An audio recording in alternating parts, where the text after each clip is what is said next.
the heart of the fan.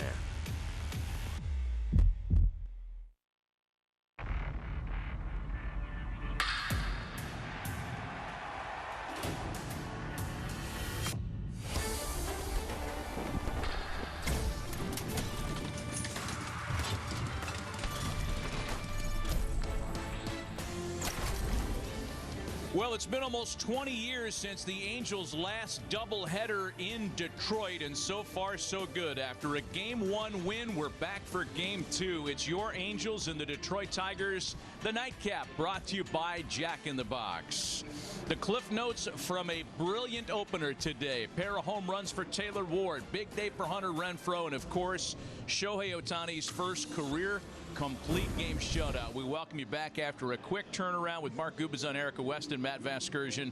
What more can you say for Shohei Ohtani? Still doing things that he had never done before. Brilliant in the opener. Matt, he was so efficient, especially early in the first 6 innings. As far as he had 66 pitches all the way through to his first career shutout for Shohei Ohtani. Just one hit allowed in the entire game. 8 punch-outs. He was a ground ball machine, and when there was any base runners at all, he was able to get some ground ball double plays. I'll tell you what, that fastball was great. We talked about the Tigers hitters struggling against fastballs, and Shohei used that more than at any point I've seen wearing the Angel uniform and pick up that first complete game for Shohei. But I'll tell you what, and he knew it, he felt it, the energy from the first pitch he threw warming up. We saw a smile on his face, to that smile on his face there to be able to shake Chad Wallach's hand. That's all you want to do, is be able to shake the catcher's hand, and he did that. It had been about a year since an Angel had thrown a complete game shutout victory. Last time it happened before a few hours ago.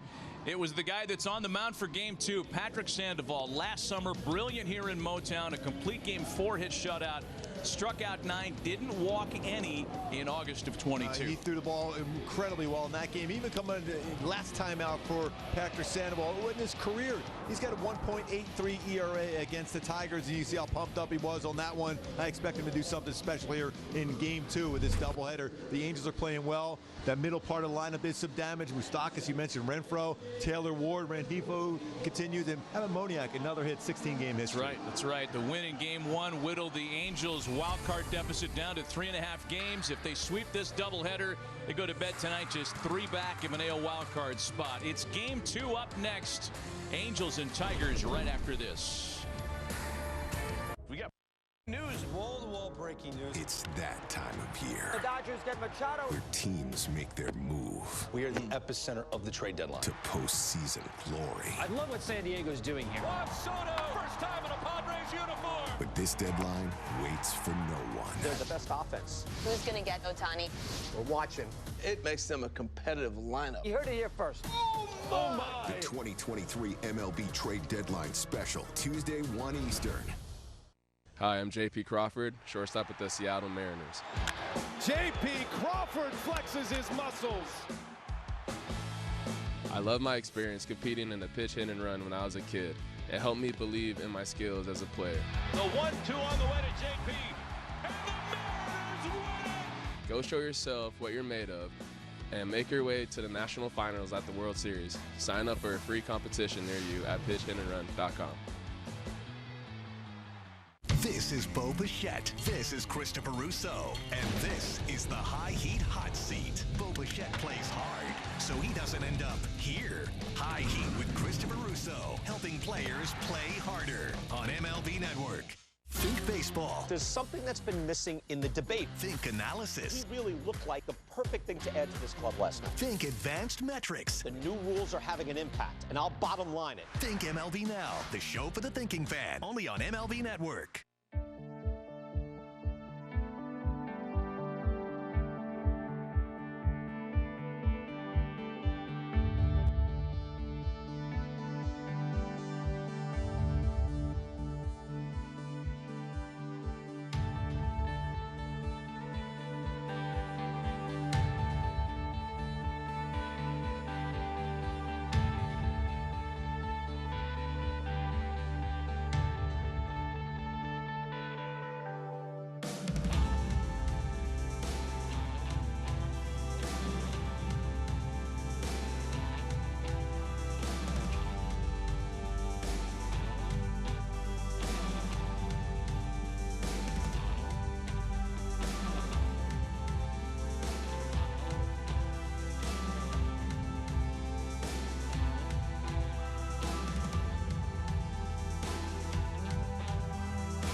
Late opener here in Detroit. Shohei Ohtani set the tone with his first career complete game shutout. 8 strikeouts, only 4 base runners allowed to the Tigers.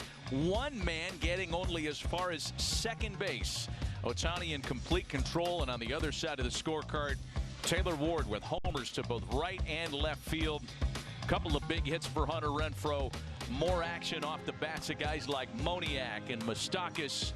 And it's a halo machine that is running at a very high level this afternoon. 1/2 game closer to a wild card spot. The Angels starting play for game 2. 3.5 back. All the teams they're trying to run down are idle today. Again, only 5 games on the Major League schedule this afternoon. And the Angels and Tigers are participating in 2 of those. So, as we take a look at the Theodore Robbins Ford Angels starting lineup for game 2, it's a lineup that's accounted for an American League best 157 home runs. And Zach Neto's back atop the card, batting number 1 at shortstop. Ohtani and Moniak follow. Ward, Moustakas, Matt Theisel catching bat number 6. Renfroe, Escobar, and Rengifo rounded out against a former first-rounder who's been very good after starting the season on the IL. He is right-hander Matt Manning. Yeah, 91-96 with his fastball, about 48%. He'll throw a slider, curveball, and changeup. My go-to is to have success to be able to get this second game of the doubleheader here today and win all 3 here in Detroit. Is he got to get a sweet spot on his fastball. It's just a .250 batting average, though. He's allowed 3 of his 4 home runs versus and on his fastball. Make sure those breaking balls are strikes. He gets a lot of chases and swing and misses out of the zone with his slider and curveball. Well, Zach Neto was hoping to be back for game 1 of this series on Tuesday night. And after working out and then finding his name on the lineup card at 3 o'clock, he was removed, a late scratch, as Phil Nevin and the coaching staff, training staff wanted to get him an additional, what turned into day and a half before coming back after the cranky back sidelined him. So Zach ready to go, Matt Manning ready to go. Good to have you with us for game 2 of this doubleheader as the Angels look to finish off a 3-game sweep, and we're underway here at Comerica Park. Unusual to see Neto up there hacking at the first pitch.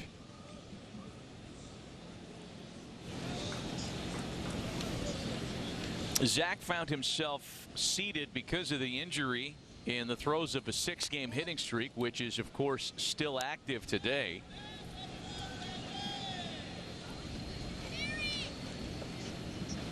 "21 games lost after the oblique strain, came back on July 14th, and then some time on the day-to-day list, and there's a strike from Manning to make it a ball and 2 strikes now. Manning, like Lorenzen, although Lorenzen had 7 strikeouts in game 1, not a big strikeout guy. Just 25 strikeouts in 36 2/3 innings pitched. And a strikeout starts his afternoon. And the defense behind Manning, because he's always going to have that baseball put in play with not a lot of strikeouts. You got Vierling out in center field in game 2. McKinstry in left field. Carpenter DH the first 2 games out in right field. Short Baez, Banez, Torkelson, and Rogers. Well, that power and arm behind the plate. So here's Ohtani. Over 100 pitches, complete game shutout, one that wrapped up less than an hour ago, and Shohei is back out there for the nightcap. That's the thing that's amazing about Shohei Ohtani. You know, he said right away, I want to be back out there, and here he is. Shohei is 0 for 8 with a couple of walks as a hitter in this series as he pulls off that one, and it's 0-2 to Ohtani. The fact that he posts up every day, given the workload, is not to be taken for granted, nor is it by anybody that watches. Give you some numbers in that regard here in a moment. The 0-2, first of all, is taken for a called strike 3. Good morning, good afternoon, good night. 2 strikeouts open the game for Matt Manning. You knew that, that first at bat was going to be a tough one. You're still coming down from that adrenaline of a 111 pitch shutout for Shohei Ohtani, just trying to get that bat speed together. He'll get it as the game progresses. That first bat was going to be a tough one. So here's Mickey Moniak, who picked up his hitting streak with a 6th-inning double in the opener. A personal best 16-gamer alive here in game 2.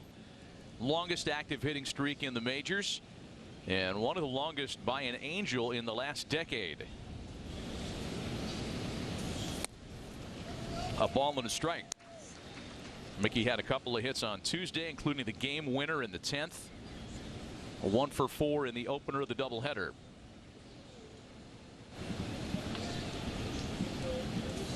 I want to get back to that Ohtani note before it slips out of my brain, because we're all on numbers overload here. just a few. Like 35 minutes between games. So since 2021, I beg your pardon, Ohtani's AL MVP year,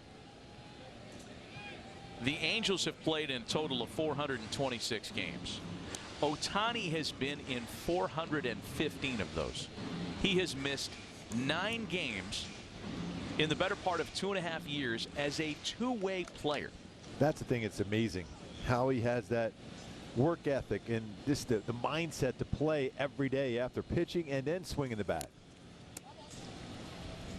Still 2 balls and 2 strikes to Mickey Moniak.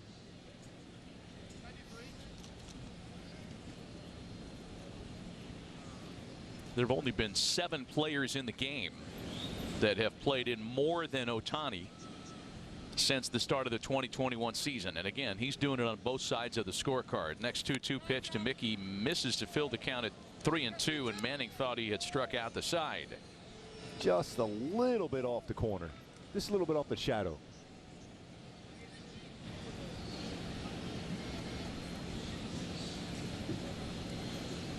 Full count pitch home. And Moniak sends a ball well struck out to left center field. McKinstry and Veerling are back, and that one's off the base of the wall. Boy, that could have got real interesting if it got by Veerling in center field. That would have been real interesting. Hitting streak, check. 15th double of the season for Mickey Moniak. 17 games and counting on a 2-out double here in the visitors' half of the first, one that almost got out of here. And if he's not backing up Veerling, that is going to be a potential inside the park home run. And now Taylor Ward, who homered twice in the opener. Both of the homers came against the left-hander Zach Logue, one to left, a 2-run shot, and then a solo homer the other way to kind of put things out of reach. Well, that was a hittable hanging slider first pitch too, and Taylor Ward just missed that one. Behind 0-2. For Matt Manning, by the way, his last assignment was a rain-shortened affair on Saturday against San Diego right here at home for him. He went 2 innings, a lot of hit, struck out 2, and then the rain came and his night was done. Ended up with a no decision in a game that really got away from the Tigers, a 14-3 loss for them that day. 25-year-old right-hander set. Runner at second with 2 gone for the Angels. The 0-2 home is wrapped to shortstop. Baez there once again for the nightcap. And the 2-out double stays right there. Underway in game 2. Angels 0, Tigers coming to bat. We got breaking news. Wall-to-wall breaking news. It's that time of year. The Dodgers get Machado. Where teams make their move. We are the epicenter of the trade deadline. To postseason glory. I love what San Diego's doing here. Juan Soto, first time in a Padres uniform. But this deadline waits for no one. They're the best offense. Who's going to get Ohtani? We're watching. It makes them a competitive lineup. You heard it here first. Oh my! The 2023 MLB Trade Deadline Special, Tuesday, 1 Eastern. MLB Tonight, the ultimate late-night baseball party. See the night's biggest moments, the best interviews, We all love DJ Dan. and cutting-edge analysis from TV's best. This one takes the cake. That is awesome. MLB Tonight, late nights on MLB Network. We got breaking news. Wall-to-wall breaking news. The Dodgers get Machado. It's that time of year. They're the best offense. Where teams make their We move. are the epicenter of the trade deadline. The 2023 MLB Trade Deadline Special, Tuesday, 1 Eastern.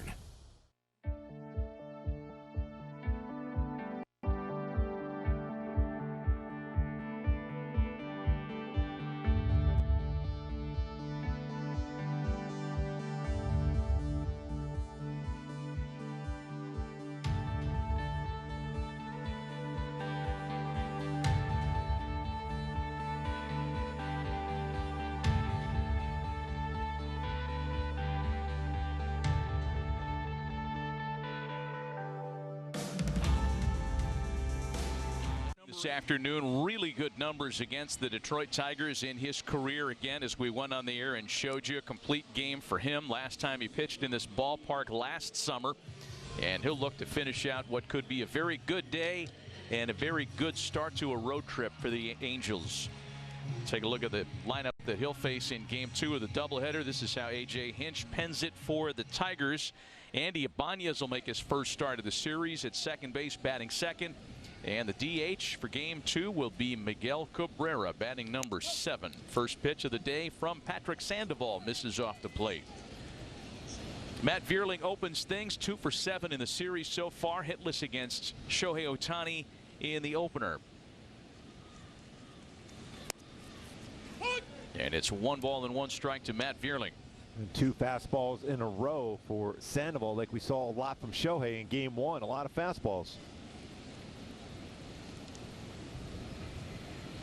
1-1 home is fouled away, and it's a ball and 2 strikes.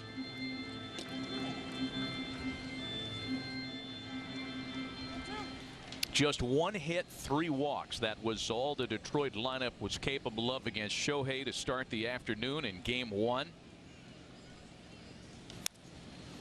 Popped him up. Good changeup there for Sandoval. Escobar playing first base in the nightcap for out number 1. And my go-tos for Patrick Sandoval to have another solid game right on cue is that changeup has to be right there for him. Be able to have that feel for the changeup and get some outs early. It's a 184 with 37 punch outs with that feel for his changeup. And also his slider in and away. He's got over a 30% whip percentage with his slider. Especially after the Tigers seeing all those fastballs. Should be 2 very effective pitches for Sandoval today. Here's Andy Ibanez now making his first start of the series. Had a pinch hitting opportunity here on Tuesday. The former Ranger with 7 homers, 19 runs batted in his first year as a Tiger.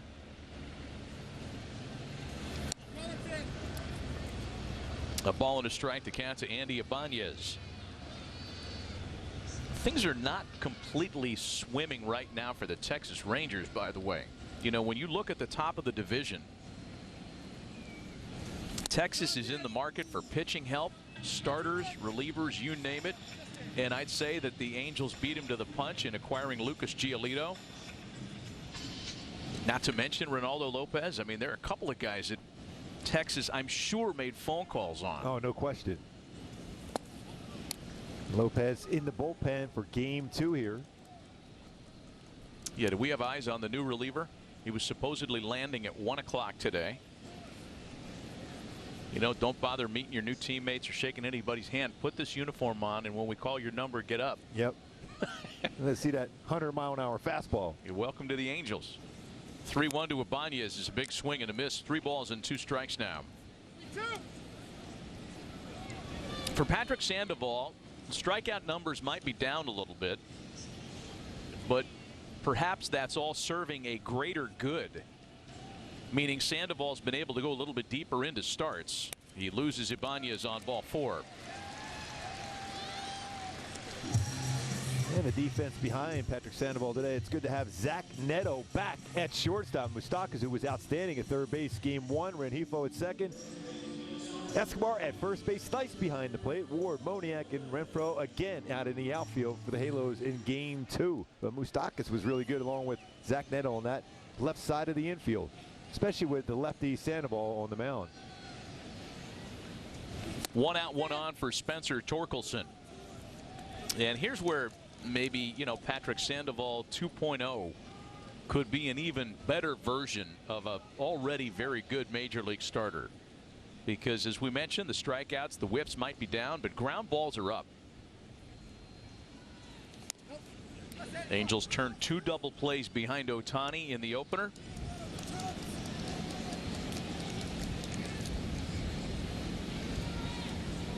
Both hit started at third base by Mike Moustakas.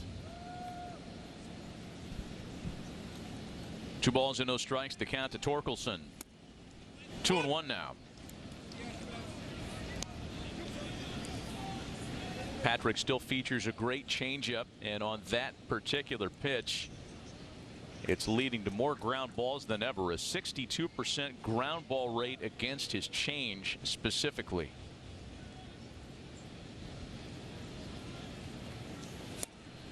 Fastball for Torkelson's in for a strike, and it's 2-2. Yeah, change up away, fastball away here to even up the count at 2.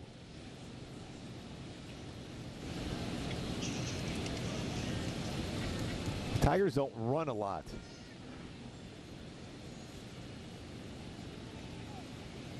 Ibanez stays put, and the 2-strike pitch is fouled away. It stays 2-2 on the former #1 overall draft pick. And often you see that both. There's 2 of them in the ballpark. Moniak out in center. 1-1 and Torkelson the same.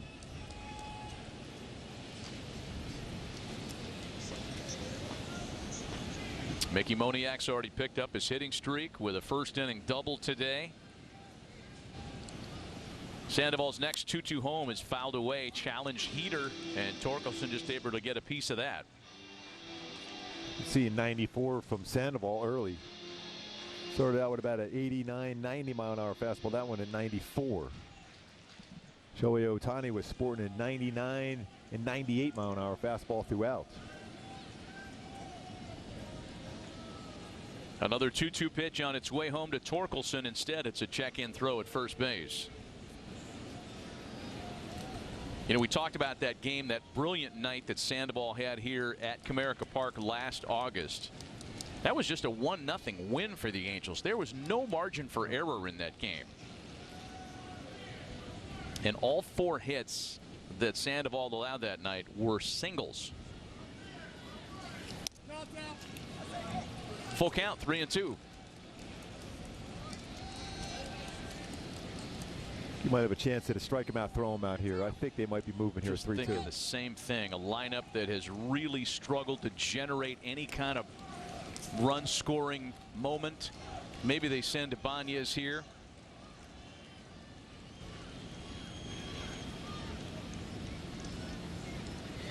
Here we go on a full count pitch home. Ibanez stays put, and there is ball 4 to Torkelson. So that pitch was in the strike zone. It's back-to-back 1-out walks. Well, a slightly different strike zone already in this game. This is all in the inside part of the plate. That is a strike.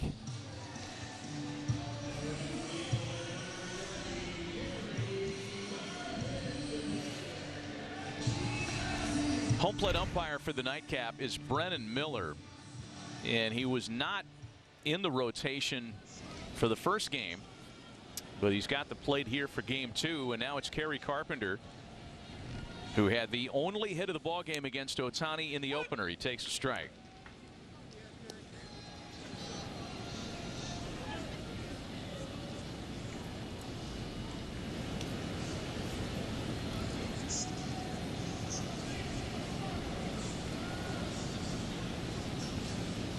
A long hold by Sandoval. The Ibanez bouncing around, and now he's in front 0-2 after a swing and miss by Carpenter. Yeah, Neto's trying to keep him close.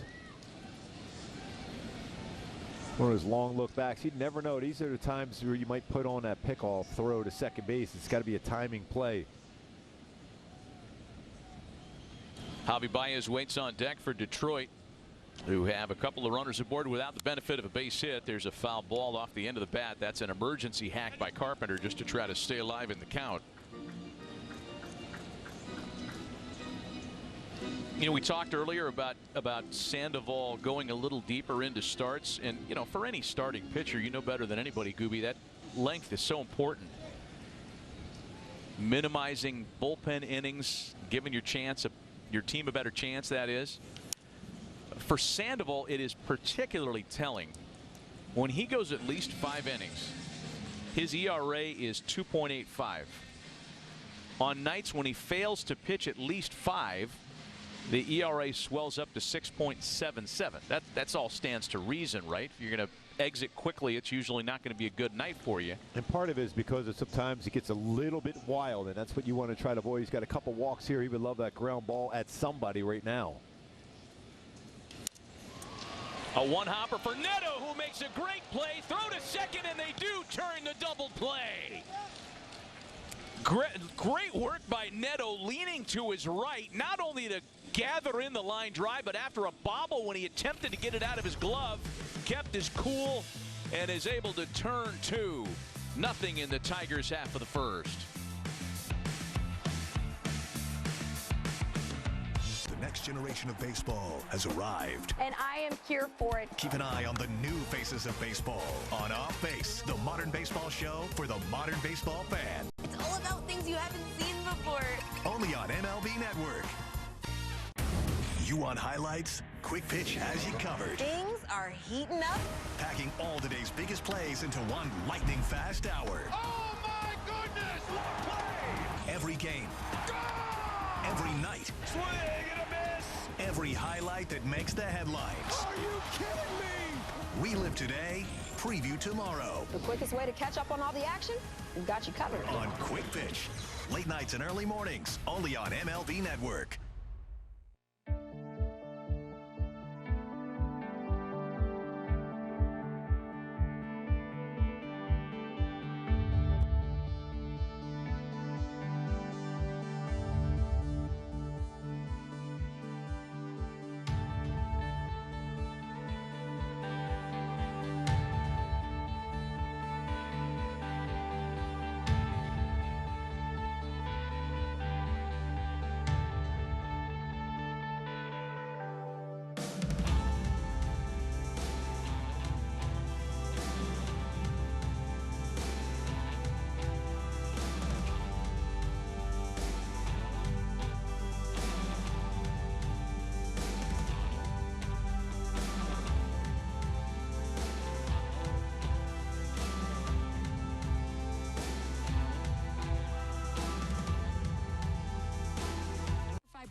Mike Moustakas leads off the Angels half of the second and ending into a scoreless tie to start the second of two here between the Angels and Tigers today. Back with Mark Gubazon, Erica Weston, Matt Vasgersian. Nice to have you with us on Valley Sports West. Angels looking to finish off a three-game sweep to begin this three-city road trip. And Matt Manning's first pitch to Mike Moustakas is a breaking ball for a strike. Been staying away against Moustakas throughout this series, but he's done a nice job of going the other way, lining the ball left center. And once again, lined into left center. Only thing different about that knock was that it doesn't come at the end of a 3-2 count. Yes. But let me tell you, the middle of the lineup has been great in this series, and that's our featured information on the Kia player profile. We'll profile a couple of guys. Ward, Moustakas, Renfroe, three to be specific. The heart of the order, 7 for 12 in the opener, a couple of homers and plenty of damage. 5 runs scored too. Here's Matt Thaiss now, who takes a breaking ball for a strike. They're just going with the pitch, staying away against Moustakas. Eventually, like I said earlier in game one, they're going to have to try to get him out in, and that's when he's going to be able to drive one. Thaiss on that ball, just fouled it away. It's 0-2.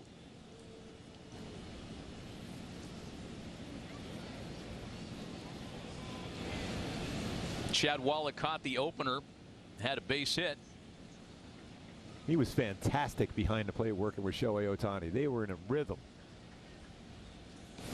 And Thaiss with a swing and a miss, one gone for Manning. And even go back to that game, remember when Shohei had that walk in the one inning? He went right out to him, and right away a 3-pitch strikeout.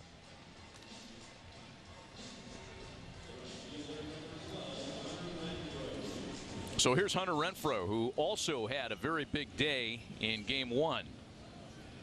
A big opener, we should say. 2 doubles in each of his first 2 plate appearances, added a single in his final at-bat. First pitch to Hunter here in game 2 is fouled away.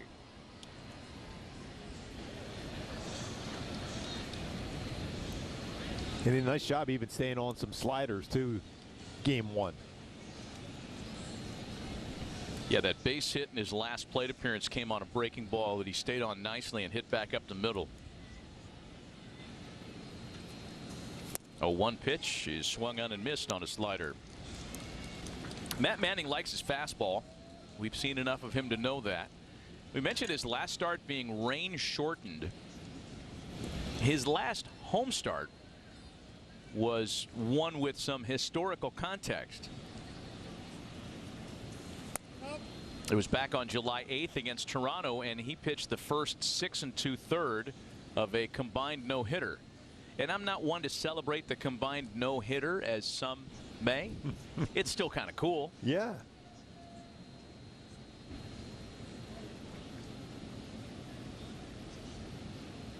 A long hold to 1-2 to Renfroe. Another breaking ball popped him up.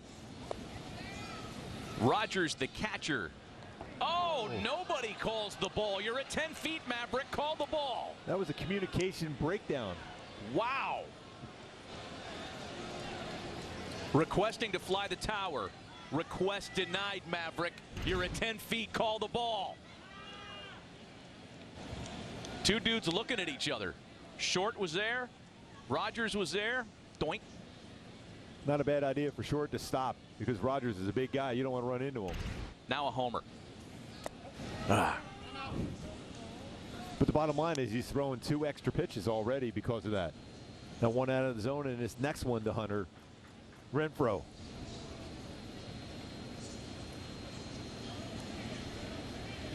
Two balls and 2 strikes. The count to Renfroe with Moustakas at first and 1 gone. Scoreless in the nightcap here in the top of the second, and the 2-2 home to a full count. That's the frustrating thing too. You're a young pitcher too. They're still keeping an eye on him as far as pitch counts going. And you have a pop-up, you're thinking that's an easy second out. Instead, you got to throw at least 3 more pitches here to Renfroe. And on the next one, Hunter pops it up. Let's see who asserts themselves this time. Torkelson, loud. We're not going to let 2 of those bounce. No.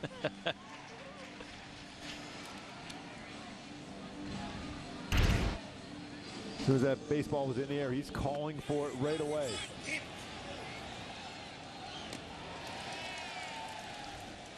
Well, that's a guy that's used to playing a corner infield spot, right? Zach Short is a utility player, and he's out there at third base and probably deferred to his catcher at a moment when he should not have chosen that. Here's Eduardo Escobar now batting 8th for the Angels in the nightcap.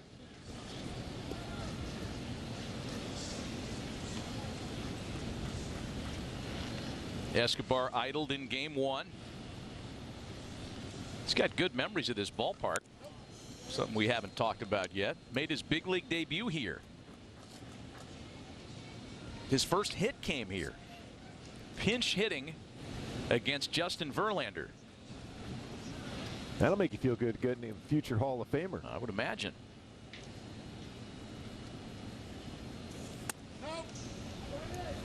In front, 3 balls and no strikes now. Luis Rengifo batting 9th in the nightcap. He's on deck waiting next with 2 out. I think he's going to get the green light here. Takes a strike. It's 3-1.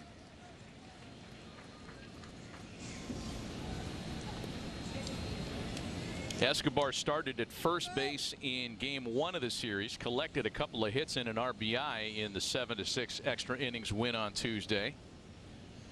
Boys, there's a lot of room down that right field line if he can turn on one.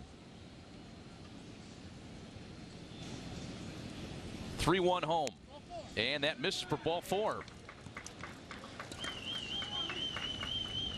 And our Hyundai key for the game today. We're going Stevie Wonder. Signed, sealed, and delivered. Like that choice a lot. Yes. See if the offense can get it rolling here and deliver a sweep today in the doubleheader and the sweep of the series.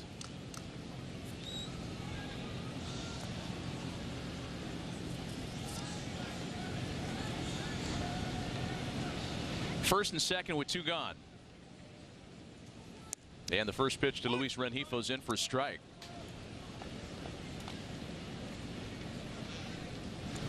Both these pitchers seem to like to throw the first pitch curveballs. Sandoval, we know that. Same thing with Manning.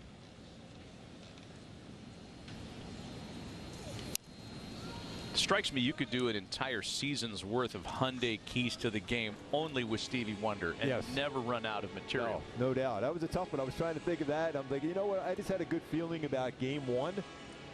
So I had to go with this one there. Just deliver that sweep. Like it. I thought you'd go fingertips part 2 since we're in the second of a doubleheader. Top of the order waiting next for the Angels. And a fastball stays high. Ball and 2 strikes on Rengifo, who also has enjoyed a pretty good series here. 2 hits, including an RBI triple on Tuesday. And Louis collected a double in the first of the doubleheader earlier today. A drive well hit out to right center field. Carpenter's on the dead run, heading for the deepest part of the ballpark and off the wall. It'll score Moustakas easily. Here's Escobar right behind him. Another triple for Rengifo in the series. 2-0 Halos. Boy, he's been crushing that ball right to the deepest part of the yard. I thought off the bat that had a chance as a 3-run home run. Ends up being a 2-run triple. That was signed, sealed, and delivered to the wall for a triple from Rengifo.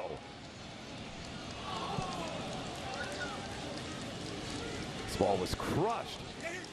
103.9 miles per hour exit velocity. It's on a breaking ball. Crushed it.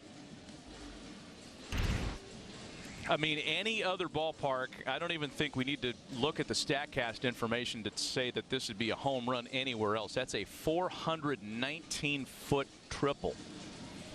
Only here and Coors Field does that ball stay in the park. Yeah, it might have some carry there to get over the wall. Maybe it would have gone after all. Tigers pitching coach Chris Fetter comes out for a very early, very brief conversation with Matt Manning. And now the Angels flip the lineup card over back to the top of the order for Zach Neto. Boy, is he crushing the baseball, Rengifo, this hot month of July for Louis. First to score in all 3 games of the series have been the Angels as Neto swings and misses.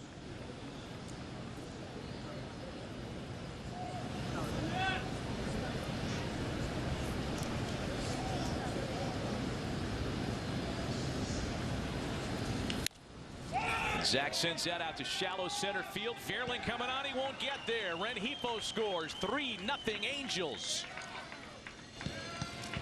Just making some contact. Falls in nicely. A little flare. Zach Neto, welcome back. RBI, number 28. Shohei Ohtani a chance to add on this lead now.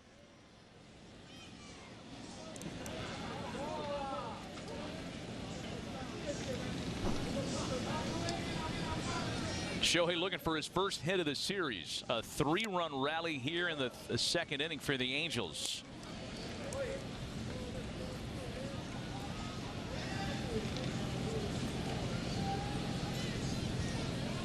You know, Matt Manning's curveball, his breaking stuff in general has been vastly improved year over year. He started out as a guy that just got outs with his heater. His curveball's been great, but the Angels have had some early success against that here today. Yeah, I mean, 161 versus curveball coming in, and this 121 versus his slider batting average against him.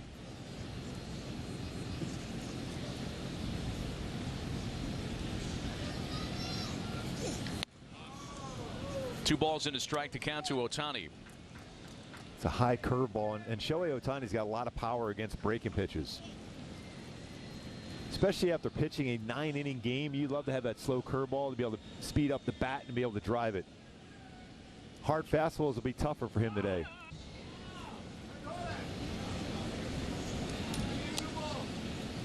Since Shohei refuses to take a day off, again having played in 415 of 426 potential games since the start of 2021. Yesterday wasn't such a horrible thing. Yes. Right? You can't play tomorrow, or you can't play yesterday, Shohei. It's raining. There's no game. You have to not play baseball when there's no game. And you remember, he was originally supposed to start tomorrow up in Toronto. And in that conversation you had with Phil Nev and Matt Weiss, they decided today would be a better option for him to be able to go and pitch game 1. And the numbers bear that out, right? It would have been 6 days rest had he pitched in Toronto tomorrow. He's been much better throughout his career on 5 days rest. And it's really hard to argue with it given the results he put up. Still 2 balls and 2 strikes to Ohtani.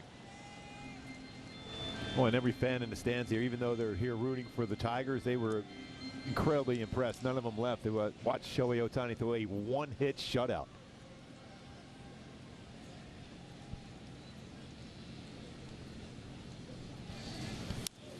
When Cecil Fielder came to the Tigers after dominating in Japan, I forget which sports writer came up with the line. Mitch Albom, one of the local sports writers, said that he was the only Japanese import to ever be cheered in Detroit, making the automotive industry reference, right?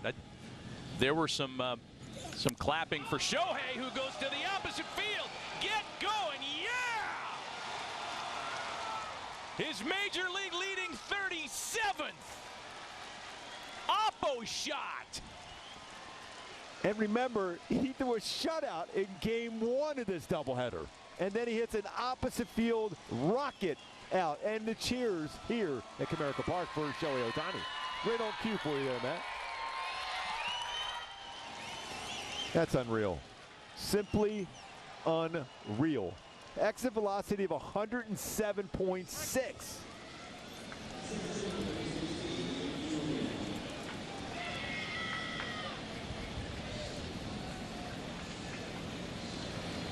Here's Mickey Moniak now. Any of the baseball writers want to continue writing stories about potential trade targets for Shohei Ohtani? Just put all those right in your delete folder. Moniak into the gap. Closed by McKinstry on a fine running catch. However, 8 Halos bat in the second inning. They get on the board 5 times. 2-run triple for Rengifo, RBI single for Zach Neto, and a 2-run homer for Shohei Ohtani. 5-0 Angels. Hi, I'm J.P. Crawford, shortstop with the Seattle Mariners. J.P. Crawford flexes his muscles. I love my experience competing in the pitch, hit, and run when I was a kid. It helped me believe in my skills as a player. The 1-2 on the way to J.P. And the Mariners win it! Go show yourself what you're made of and make your way to the national finals at the World Series. Sign up for a free competition near you at pitchhitandrun.com. You want highlights? Quick Pitch has you covered, packing all today's biggest plays into one lightning-fast hour. What a play! We live today, preview tomorrow on Quick Pitch. Late nights and every morning, only on MLB Network.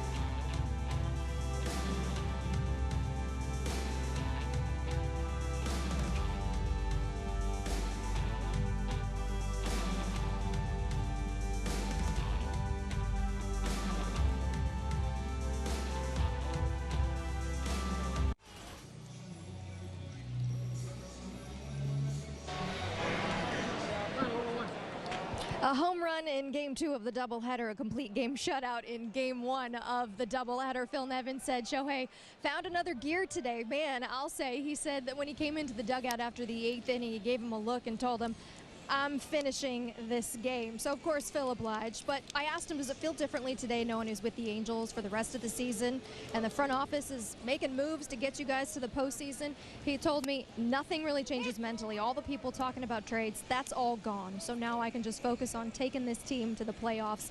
And this is the first time since I've been here we're buyers, so it's all new to me.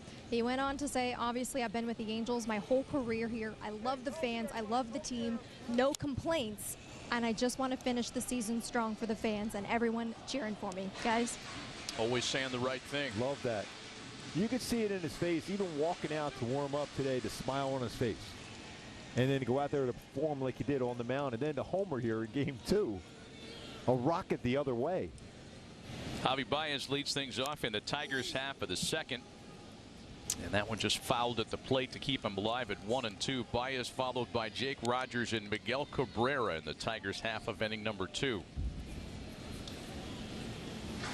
A 5-run top of the second.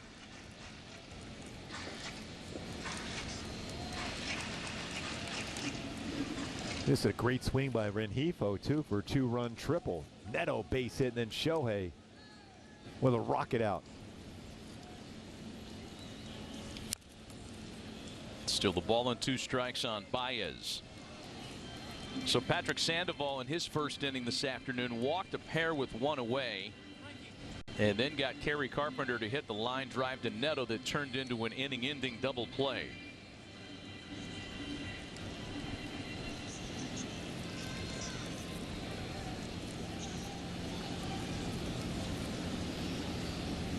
The next 1-2 home to Baez is fouled away in the other direction.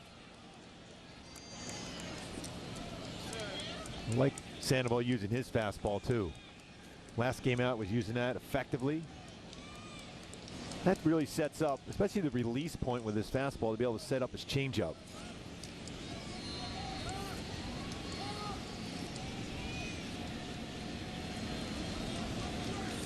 One-two home.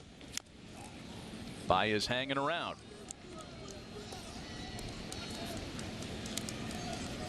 Patrick Sandoval's retired the leadoff hitter in each of his last 11 innings. It's a stretch that dates back his 2 previous starts. The longest active streak is only 13.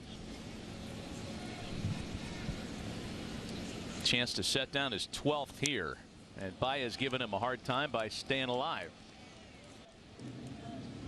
Let's got a chance to get him to swing at something out of the zone down yet, whether it's a slider or changeup.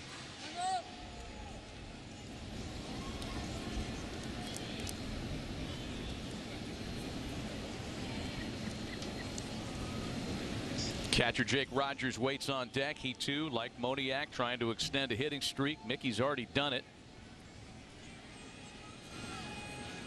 Here's the next 1-2 to Baez, and a swing and a miss. First punch out of the game for Patrick Sandoval.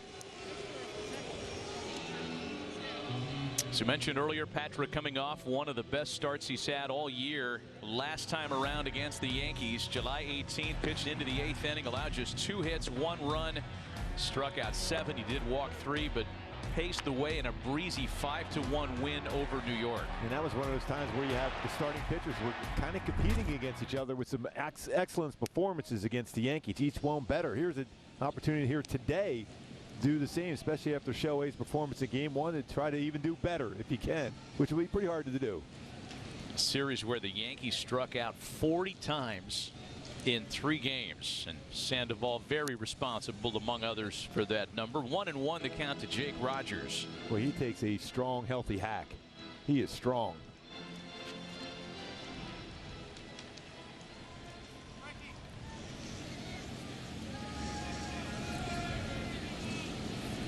Trying to extend a career best 9-game hitting streak here this afternoon.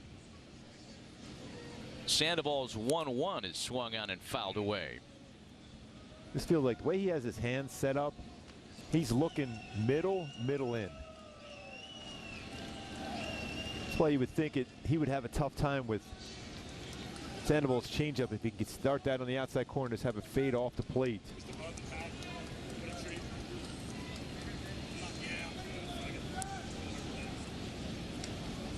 The DH Miguel Cabrera waiting next on a 2-strike count. 1 ball and 2 strikes the count to Rogers.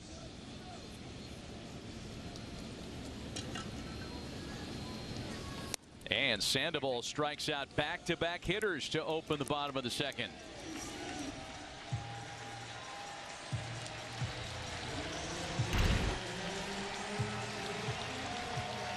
That slider stayed a little bit up. You see the reaction by Sandoval, but sometimes you get away with that as long as it's elevated enough, that slider. Future Hall of Famer now at the plate. Here is the 12-time All-Star Miguel Cabrera. His first activity of the series. Idled on Tuesday, did not play in the opener of the doubleheader, and takes a look at strike 1. When Miguel Cabrera debuted in Major League Baseball 20 years ago, he was the youngest player in the sport. Today, 20 years later, he is the oldest hitter in Major League Baseball.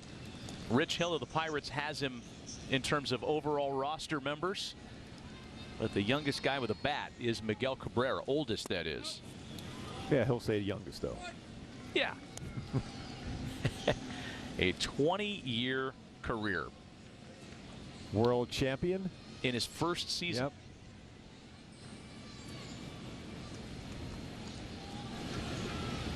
Two-one home to the two-time MVP. Checked his swing, and at first they appeal and say that he went around. It's the crew chief Mark Carlson out there, who doesn't care about anybody's resume. No, he did the Adrian Beltre, his point down there. It looked like he went. Pretty close. Looked like he might have crossed the plate. 500 career home runs, 3,000 hits. World champ. Yeah. 21st on the all-time hit list. And getting closer to 20th. It flips a base hit into the opposite field. And Cabrera's aboard with two gone. Even throughout his whole career, there wasn't many hitters better than him going the other way. With a lot of power normally. Now 31-34 as far as hits. Stays back, uses his hand inside out, goes the other way.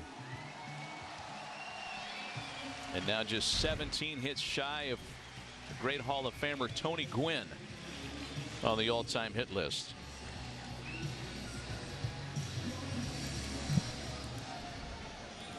Here's Zach McKinstry now with a man on and two away.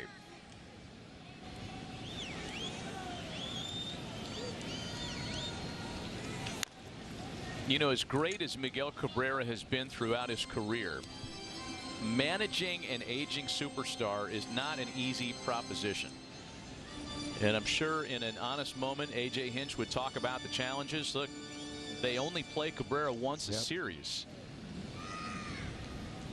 You never want to be the guy on whom a star falls on your watch, right?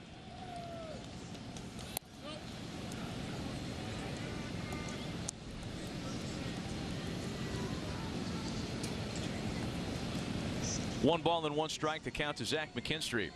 Just 1 for 9 in the first two games of the series. Back up the middle. Neto gets a glove on it. What a play! Welcome back, Zach Neto. Hopefully he's okay on that play there. Full extension on that dive. You remember the back. What a play by Neto. And what a difference maker the rookie shortstop has been.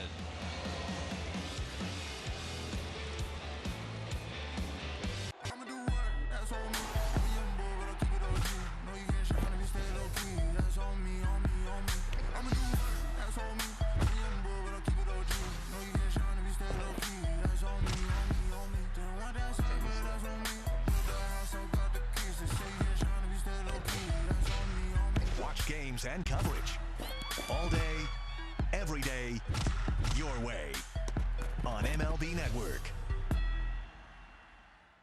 Sunday on the next episode of MLB's Carded, join Greg Amsinger for a look at all things cardboard, from vintage to modern. We've got it covered. MLB's Carded, Sunday at 7:30 a.m. Eastern on MLB Network.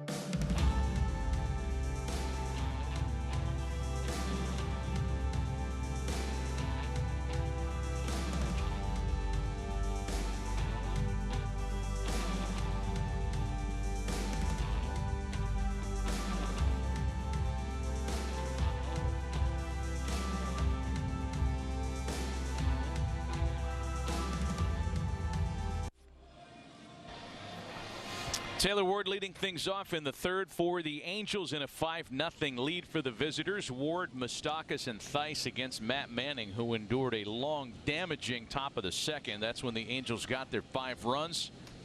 Ward 0 for 1 so far today in game 2, but man, was game 1 a lot of fun for Taylor with a pair of homers. Homer to the left, homer to the right.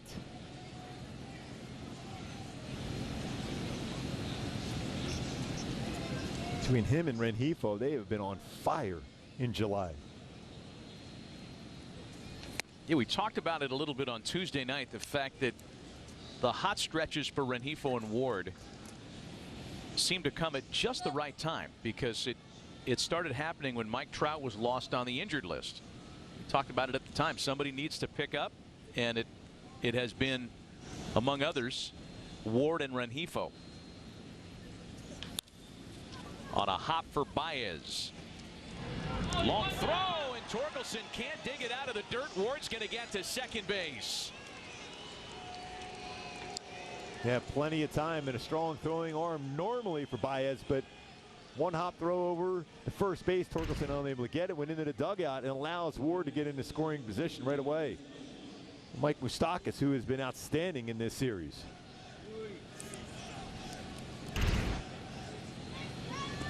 And Baez hearing it a little bit from the crowd here.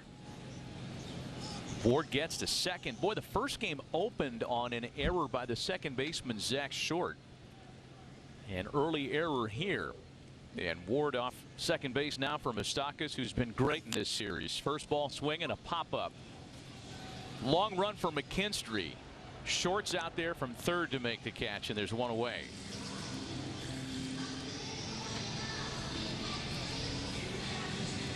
But it's watching Moustakas. You can tell he's a guy that wants to win, wants to do anything he can to win, and he's upset with himself for that pop-up there.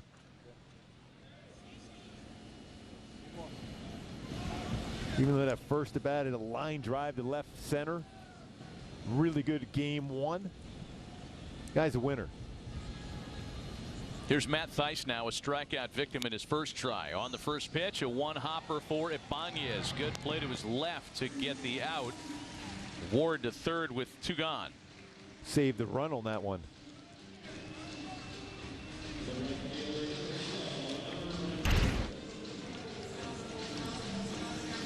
Showing some pretty good range there. Ibanez getting into that baseball and quickly throwing the first base.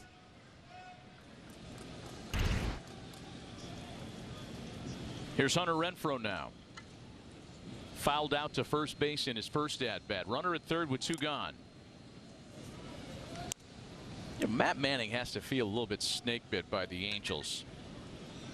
He's pitched okay against the Angels in 3 previous starts. Doesn't have any real success to show for it.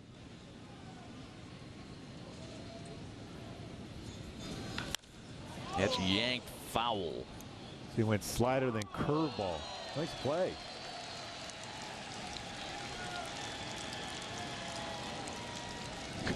Guy doesn't quite know what to do now.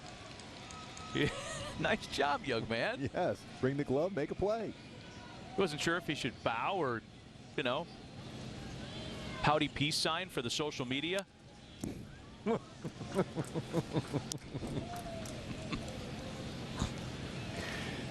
Good job, young man, and he has not reached for a phone yet to post about it. You're my kind of fella. Way to go. Feels like he's going to go into a pitching motion. And a called strike 3 taken by Renfroe. That'll retire the side. Dude's on cloud 9. Imagine an entire channel dedicated to taking you to the most exciting moments in baseball as they happen. And it's gone! With live look-ins to clutch at bats. A walk-off slam! And players on the edge of making history. This could be it! 62! It's the best seat in the house at every ballpark. All commercial-free. Can you believe it? MLB Network Strike Zone. Wednesdays and Fridays, all season long. MLB Tonight, the ultimate late-night baseball party. See the night's biggest moments, the best interviews. We all love DJ Dan. And cutting-edge analysis from TV's best. This one takes the cake. That is awesome. MLB Tonight, late nights on MLB Network. Jeremy Pena, the world champion shortstop with movie star presencia. Every Dominican wants to grow up and play baseball, bro. When I was 13, I was like, the plan is to get to the big leagues. I love seeing young Dominicans win, bro, because I'm an old Dominican. Ya tú sabes que el dominicano que juega, todo el mundo juega pelota. Claro. I was just looking forward to playing again, man. This is going to be a fun year. Salud a la vida más linda. Salud, hermano.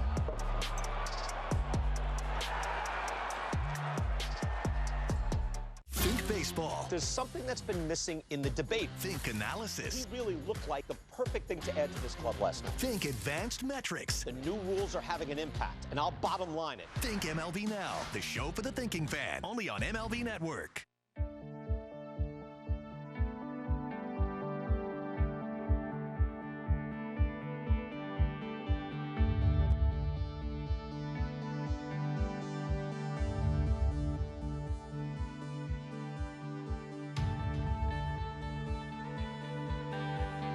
He'll get the bottom of the order to start things in the third. Zach Short followed by Matt Vierling and Andy Ibanez. 5 runs on 5 hits for the Angels.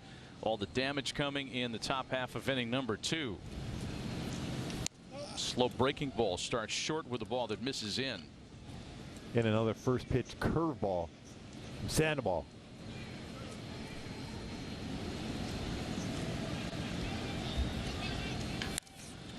Sharply hit through the hole into left field, and a leadoff single for Zach Short. First leadoff hitter to reach against Patrick Sandoval in 13 innings. Hey, it's time for our Blue Moon bright spot. What a bright spot Lucas Giolito will be for an Angels rotation that was searching for some starting pitching help since the start of 2018. And bear in mind, 2018 was not a terrific year for Lucas. He really got it together the following season. He is top 10 in starts, strikeouts, and innings, and just outside the top 10 in quality starts. And he will make his Angels debut tomorrow in Canada A. That plus changeup he will throw, especially against those aggressive hitters for the Jays. They hit fastballs very well. A little bit different than this Tigers lineup that hit breaking balls a little bit better than fastballs. 0-1 the count to Matt Vierling, who opened the first inning with a pop out against Patrick Sandoval today. Leadoff hitter at first, and it's a 1-1 count now to Matt Vierling.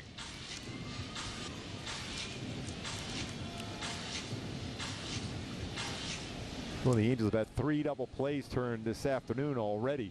2 in Shohei's game and 1 on a line drive double play for Sandoval.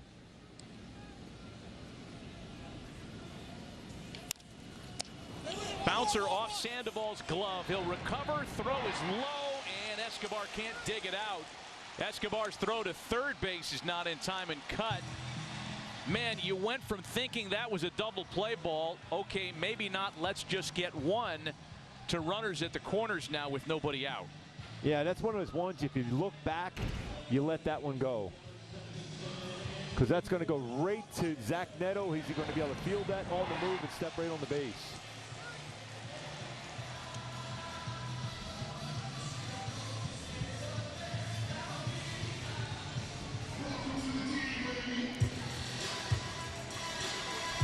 Will they get the out at first base on Vierling if Escobar is able to fish that out of the dirt? But again, Eduardo without a whole lot of experience at first base.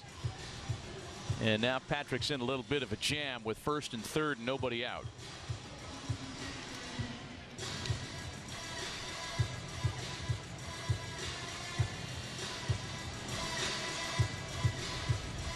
Andy Ibanez drew a walk in his first at-bat. That scored as an infield single for Vierling, and a throwing error by Sandoval that allowed Short to get to third. I'm telling you, everything's a base hit right now. Sandoval will say the same thing. That's an error by him on the fielding play of it. Even it would be 2 errors on the play. Yeah, I would agree with that.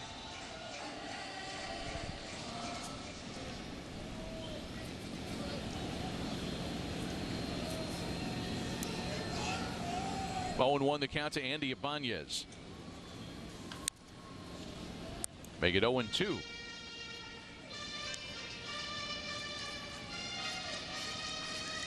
2 strikeouts in this game so far for Sandoval, both on his slider.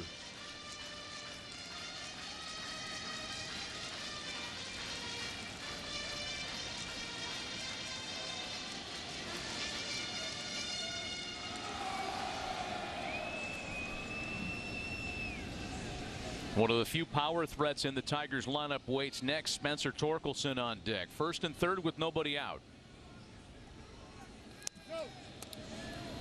Ball and 2 strikes. Overthrew his changeup. 52 pitches by Patrick Sandoval. We're only in the third with nobody out. It is a fresh and full bullpen, one that includes Ronaldo Lopez, whose plane landed at 1 o'clock, and we are assuming that Lopez is out there available. At least that's what Phil Nevin was counting on before the first game of the doubleheader. Zach Weiss, the same thing as that 27th man in the roster of a doubleheader. Shohei Ohtani's complete game shutout in the first game allows for some wiggle room and plenty of available arms here in the nightcap.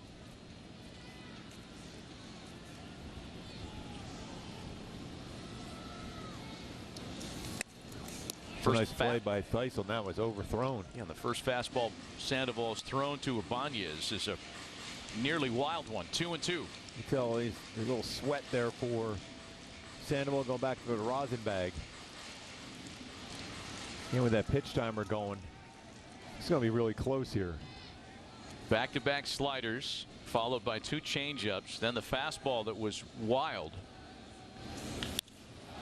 And the pitch home is sent high and deep into the corner in left and just foul. I felt that he rushed that. That's why, because he was down to 1 second on the pitch timer, so he rushed it. And that changeup was on the inner half, a very hittable pitch.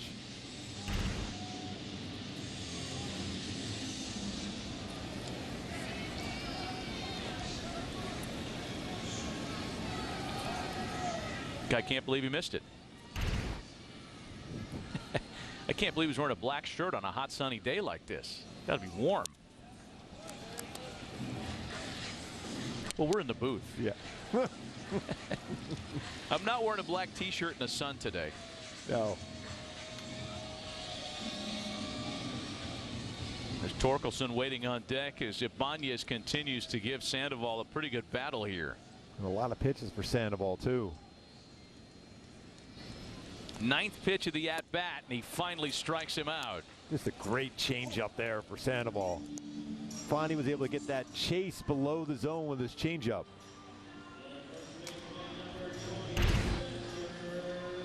Turned that one over perfectly.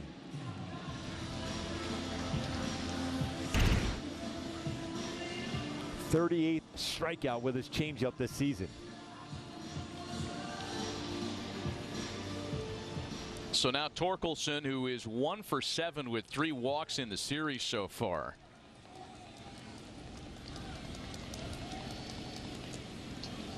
Seven ground ball double plays.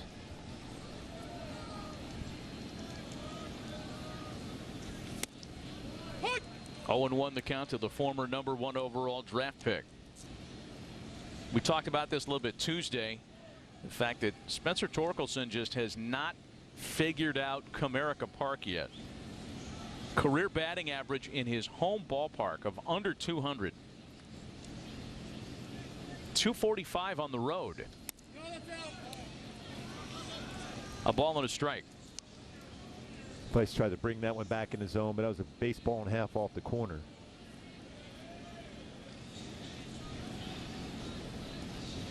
There are 11 former #1 overall picks who've played in the big leagues this year, and 2 of them are on the field as we speak in Mickey Moniak and Spencer Torkelson. That one's fouled away. 1-2.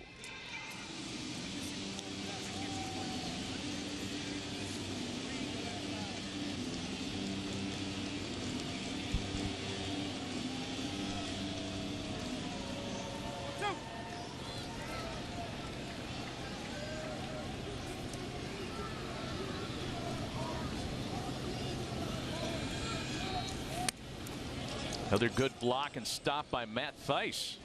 Some of these near wild ones, Theis has done a pretty nice job going up to get. That saves a run. Yeah, that's the pitch count went off the glove there too. We are seeing right now Sandoval, it's a warm afternoon right now and he's sweating a lot, so the baseball is in the sweat on the hand area of Sandoval.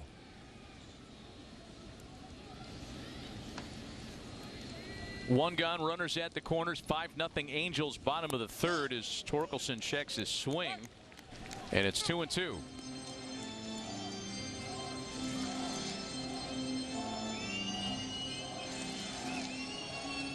Sandoval's thrown 17 four-seamers, and we've seen some four-seamers thrown by Angels pitchers against this lineup for the Tigers. Only 8 of them strike zone.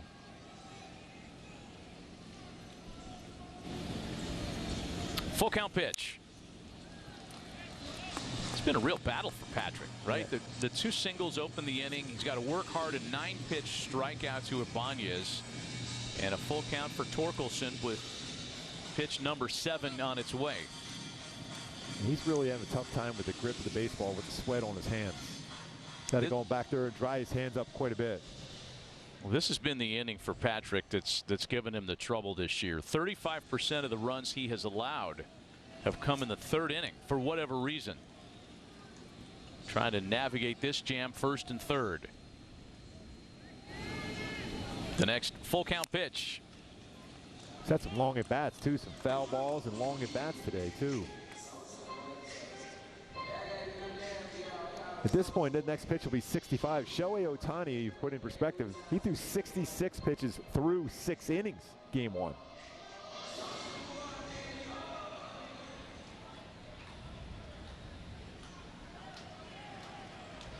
Pitch number 8 on its way to Torkelson. That one's in play for Moustakas, who will yield the run for the out. Good job by Escobar to come down with a baseball and swipe the tag past the runner. And the Tigers are on the board for the first time today after being shut out in the opener. So there was some question before the game, and I think Erica Weston's standing by with an answer. When you talk about jerseys and new players and who's going to be looking which way, what number is Lucas Giolito going to wear as an Angel? Erica, what's the answer to that? He was 27 in Chicago. Tomorrow when he suits up as a Halo, he will be wearing number 24. Ah, okay. Yeah, was that what you would have guessed? Yeah, I'm pretty sure that 27 would probably not be available. It's taken. It's taken forever. Twice. Check. You're not getting that one. What's your next preference, Lucas? Are those already available on at the Angels team store? I would imagine. He has a lot of connections in SoCal. It's going to be, if they're not there now, they're on their way. Number 24. Got it. 0-1 to Kerry Carpenter. Make it 0-2 to the Tigers right fielder. Well, we call him the Say Hey Kid. He's number 24. All Lucas Giolito. Yeah.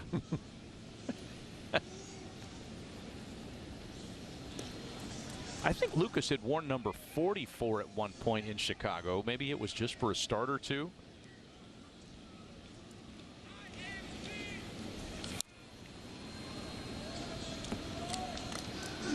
The most recent number 24 for the Angels was Kurt Suzuki. And I don't know if Kurt's placed a phone call yet to ask, for that not to be reassigned. He is working for the front office now. Kurt's not that kind of guy. No.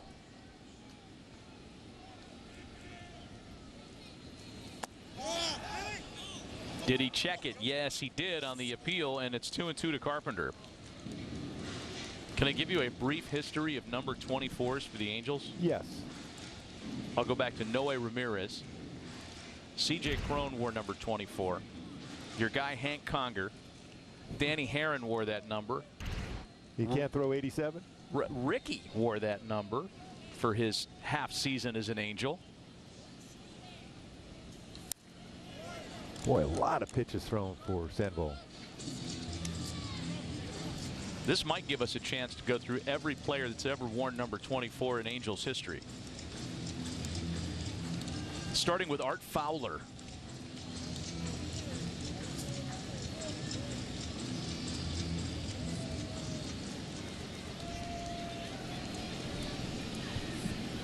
Ball and 2 strikes, the count to Kerry Carpenter.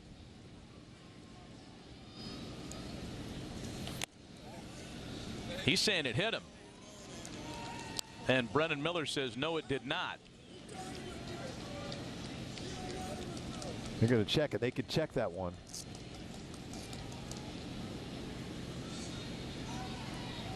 And they are going to check it.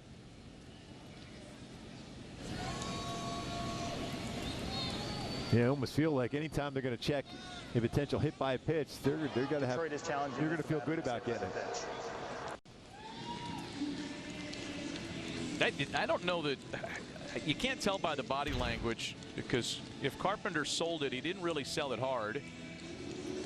I can't tell there. Can you? No, I think what had happened, what he felt, this may have been the glove of Matt Theis hitting his elbow, because it looked like the baseball was by his, the protection he has on his tricep and elbow area, and then when Theis reached for it, that looks like that's when he hit it. When your lineup is struggling to produce, as the Tigers has been, second lowest home OPS in the sport, you might as well challenge something like that. Yeah, you need base runners. This might give us a little better look, a little different angle here. No, I don't see contact there. You see when Theis reaches back. This is another good angle right in here. I mean, you might see a little bit of deflection on there. No, he definitely didn't touch the glove there, Theis. It's amazing with that protection. It's hanging down away from his elbow, too. But it's still part of the body at that point. Just like the jersey. Might be one of those call stands. There's not enough to be able to make and say that was a hit by pitch. Rufino Linares, also number 24 for the Angels. Let me know if you want me to keep going. No, I feel much better. After review, the call on the field stands. Yes, it does. The batter was not hit by the pitch. That's right. Detroit will lose their challenge. Thank you.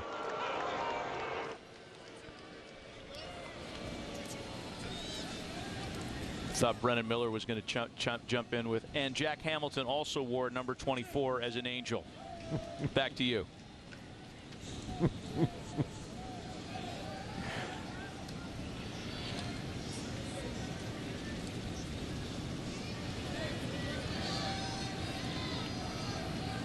So 2 balls and 2 strikes after much ado over nothing to Kerry Carpenter.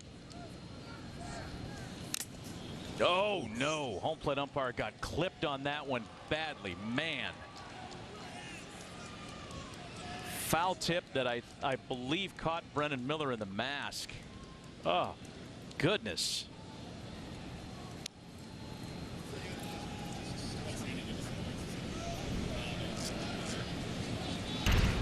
Yeah, it was right back, right off the masking. That place was able to keep him up. Oh, straight back. Man. A lot of those masks right now have that little springs on both sides. I don't know if he has that on his mask, though. Speaking of that, Kurt Suzuki is one of the first that had that springs on the mask. Good to see him smiling. My heavens.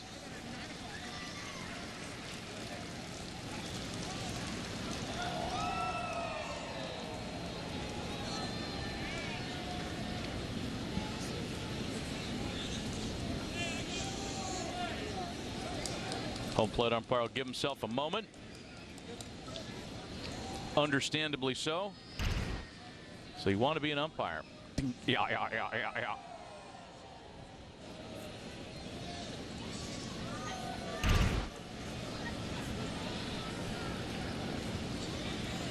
Still 2-2 to Kerry Carpenter. A base hit. That will wave around a second Tigers run this inning. It's a 5-2 ball game. There's a lot happening in this inning, an inning where you think if everything was going well, you're putting up another 0. He went down and got that slider. It was down below the zone, but right back up the middle on it.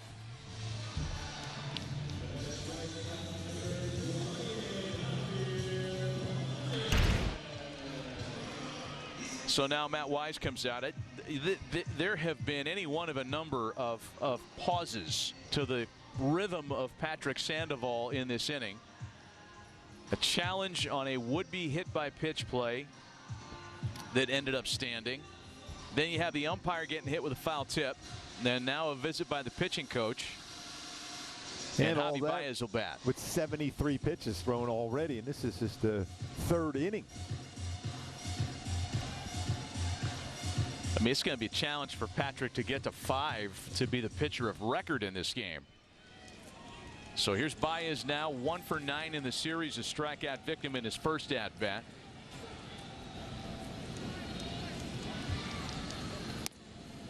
Oh, 0-1 to Javi Baez. First pitch changeup. Baez always aggressive on the first pitch, takes that one.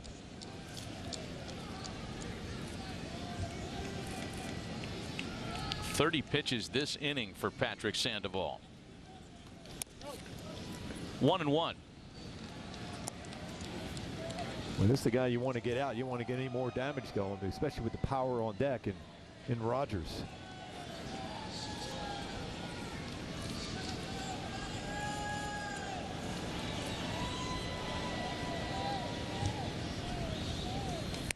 Two balls and a strike.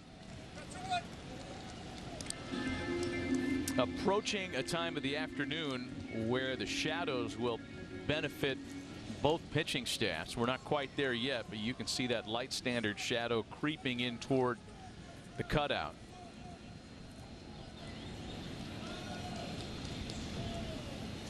Two-one pitch to Baez is swatted out to shortstop. Neto goes the short way to put an end to a long inning.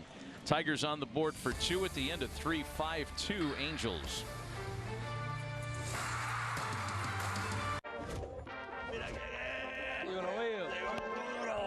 Jeremy Peña, the world champion shortstop with movie star presencia. Every Dominican wants to grow up and play baseball, bro. When I was 13, I was like, the plan is to get to the big leagues. I love seeing young Dominicans win, bro, because I'm an old Dominican. Ya tú sabes que el dominicano que juega, todo el mundo juega pelota. Claro. I was just looking forward to playing again, man. This is going to be a fun year. Salud. A la vida más linda. Salud, hermano.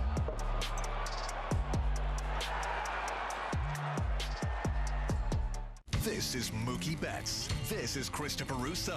And this is the High Heat Hot Seat. Mookie Betts plays hard, so he doesn't end up here. High Heat with Christopher Russo, helping players play harder on MLB Network.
He started the afternoon by going a complete game shutout with 8 strikeouts in the opener, allowed 1 hit and a total of 4 base runners. And then in the nightcap, as though he already hadn't had a fantastic day, a dramatic 2-run homer. A big part of a 5-run outburst in the Angels' second and a big part of a 5-2 lead as we welcome you back to Comerica Park with Mark Gubiza and Erica Weston. Matt Vasgersian, nice to have you with us on Valley Sports West today. Angels looking to take a pair, sweep a series, and take a full head of steam to Canada for the first of 3 with the Blue Jays tomorrow, where Lucas Giolito will make his Angels debut. You just kind of think right now, after the Tigers respond with a couple runs, see if the offense can jump right back. They've been great as far as responding to runs. A strike to Eduardo Escobar. 2 balls and a strike to the Angels' first baseman here in the nightcap. Escobar walked, scored 1 of the 5 runs in the second. High and deep into the corner in right field. Carpenter giving chase down there near the 330 mark, and that one is gone. How he kept it fair was no small feat. Well, that's how you respond. Right away with a home run. Bransky, 5th in the season. 2nd run scored. And the Angels American League leading 159th homer of the year.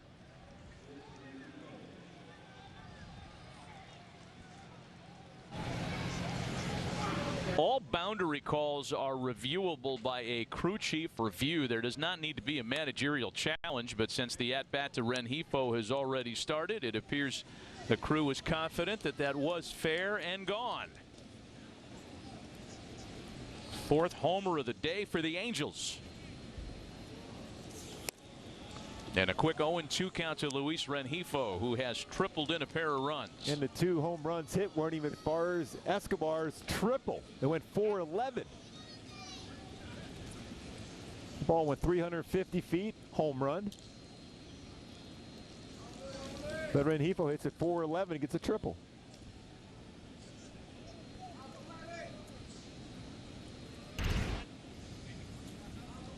The ball disappeared. Oh, it hit the fair pole. Yep.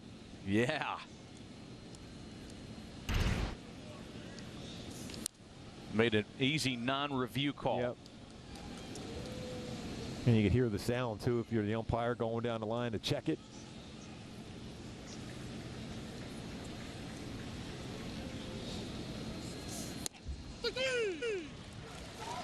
Rengifo rung up, one away.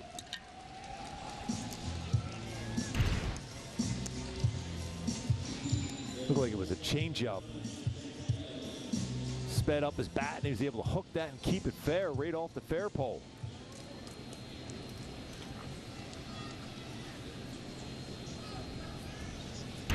Back to the top of the order now, Zach Neto, who has an RBI single in 2 tries today.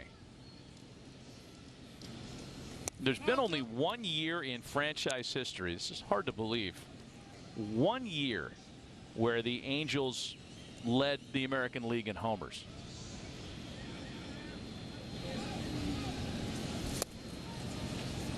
And it was 1989. Not 2002, as you might be tempted to guess. Not 86, when that big hitting team lost to the Brewers in the ALCS.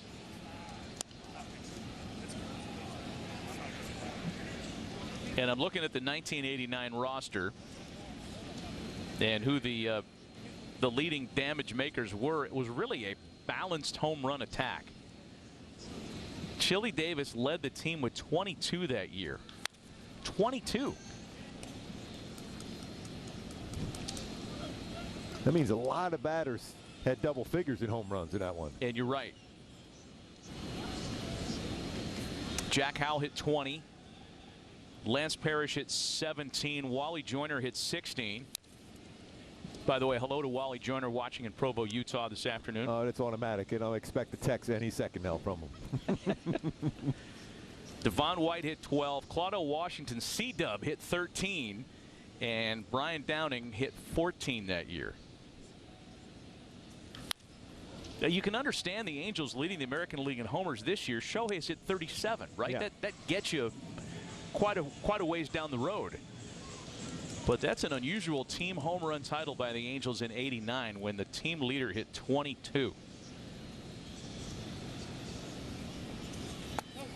2 balls and 2 strikes to Zach Neto. Boy, 4 in the lineup today with double figures in home runs. You have Trout, Drury, who may be back pretty soon himself, double figures in home runs. Trout the same. Bobby Rose hit 1 in 1989. Well, that was the key. That's right. I don't remember if 89 was before or after Bobby Rose went to Japan and had some good years. Do you remember or not? No.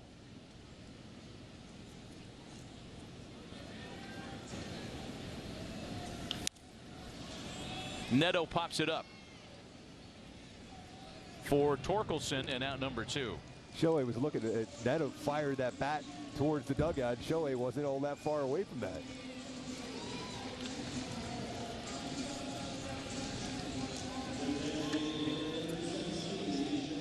A lot of traffic coming in via text and email. Bobby Rose went to Japan after he played for the Angels for a few years. Covina guy, local guy. Here's Ohtani now with 2 gone.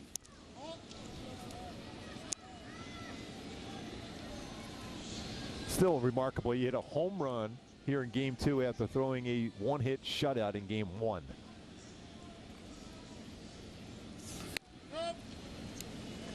Holds off, and it's a 2-balls and no strike count to Ohtani. All the way from Japan just to see Shohei. Well, I mean, if you're going to pick one day to travel a long way to see him, you pick the right day, folks. Yeah. 2 for the price of 1 here today.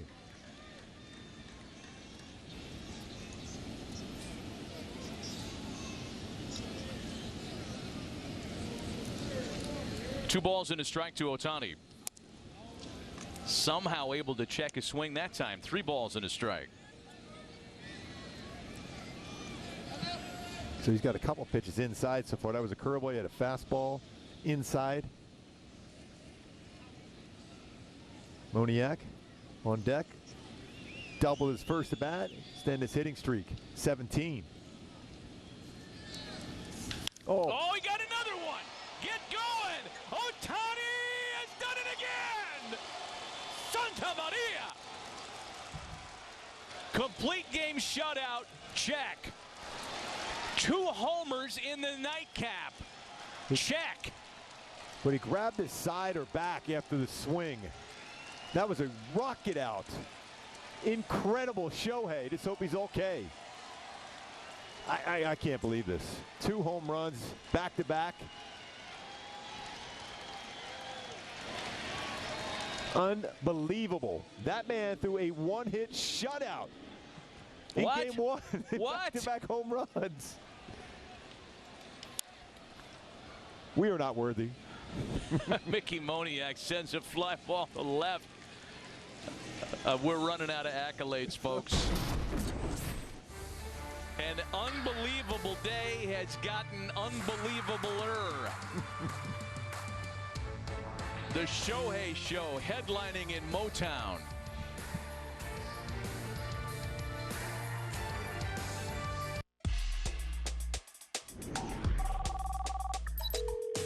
MLB The Show Legend Line. Ready to play? Let's get it. Come on. Nice. That was sick. Man, you like that? Check out the new Storylines mode where you can play as one of the Negro League baseball legends. Your voice sounds familiar. Do I know you? Just call me the captain. Rated E for everyone. This is Bo Bichette. This is Christopher Russo. And this is the High Heat Hot Seat. Bo Bichette plays hard, so he doesn't end up here. High Heat with Christopher Russo, helping players play harder on MLB Network.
Seven 7-2 Angels after Shohei Ohtani's second homer in as many at-bats here in the nightcap. This on the heels of a complete game shutout in Game 1. We welcome you back to Comerica Park as Jake Rogers sends the first pitch from Patrick Sandoval. That's a right for out number 1. We do want to show you the homer again and the reaction that Shohei had to the swing where he appeared to grab his lower back. Well, that side area too. Oblique, yeah. It stretched itself. You know, when you go 9 innings like he did in Game 1. Amazing what he has done again. Just like that, the offense did respond right away with 2 more runs. Right back, took that 2 runs. The Tigers got it and said, you know, we can match that with 2 home runs. You know, he's back up to a 60 home run pace, and that's going to fuel all the conversation about potentially catching Aaron Judge's 62 homer season of last year, the American League record. And we're hoping that, you know, grabbing that oblique or side was just a function of a little tweak and nothing serious. We'll see if Shohei comes back for another plate appearance. He did go up the tunnel when the team came in. And we'll certainly keep our eyes on it as Miguel Cabrera digs in. A 1-0 count, now 2-0 the count to Miguel Cabrera. I mean, you'd be hard-pressed to think of a better day for a major leaguer. I can think of only one. And that was when Rick Wise threw a no-hitter and hit 2 homers. And you got to go back to 71 for that? Yes. That might be the only day a player has had a better 24 hours, a better day in baseball. Very close to with a 1-hit shutout in game 1 and then 2 home runs here in game 2. A no-hitter and 2 dingers wins. I mean, as brilliant as Shohei has been today, that's pretty tough. That's ridiculous, right? That is tough. But a very close 1A is what Shohei has done on this day, this afternoon in Detroit. 3-1 to Cabrera's fouled away. Cabrera singled on a 3-2 pitch against Sandoval in the second. So that baseball off the bat for Shohei, and again, he complete game went basically 117 miles per hour. How do you create that bat speed like that? And to the deepest part of the park, too.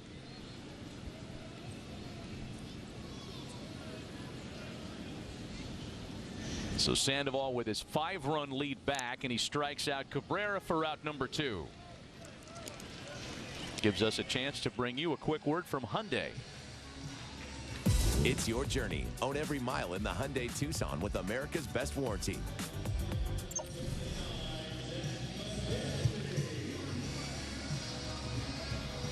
Here's Zach McKinstry now with 2 gone. McKinstry led off on Tuesday, led off the opener in this doubleheader, batting 8th here in the nightcap.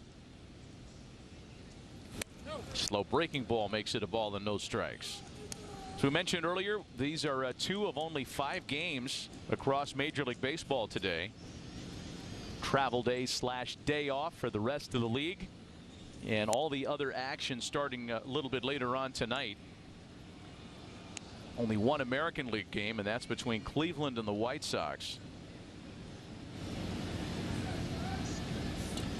Cleveland back to 500. They're 51-51. Kind of hard to figure out, too, huh? Trading their starting shortstop to the Dodgers yesterday.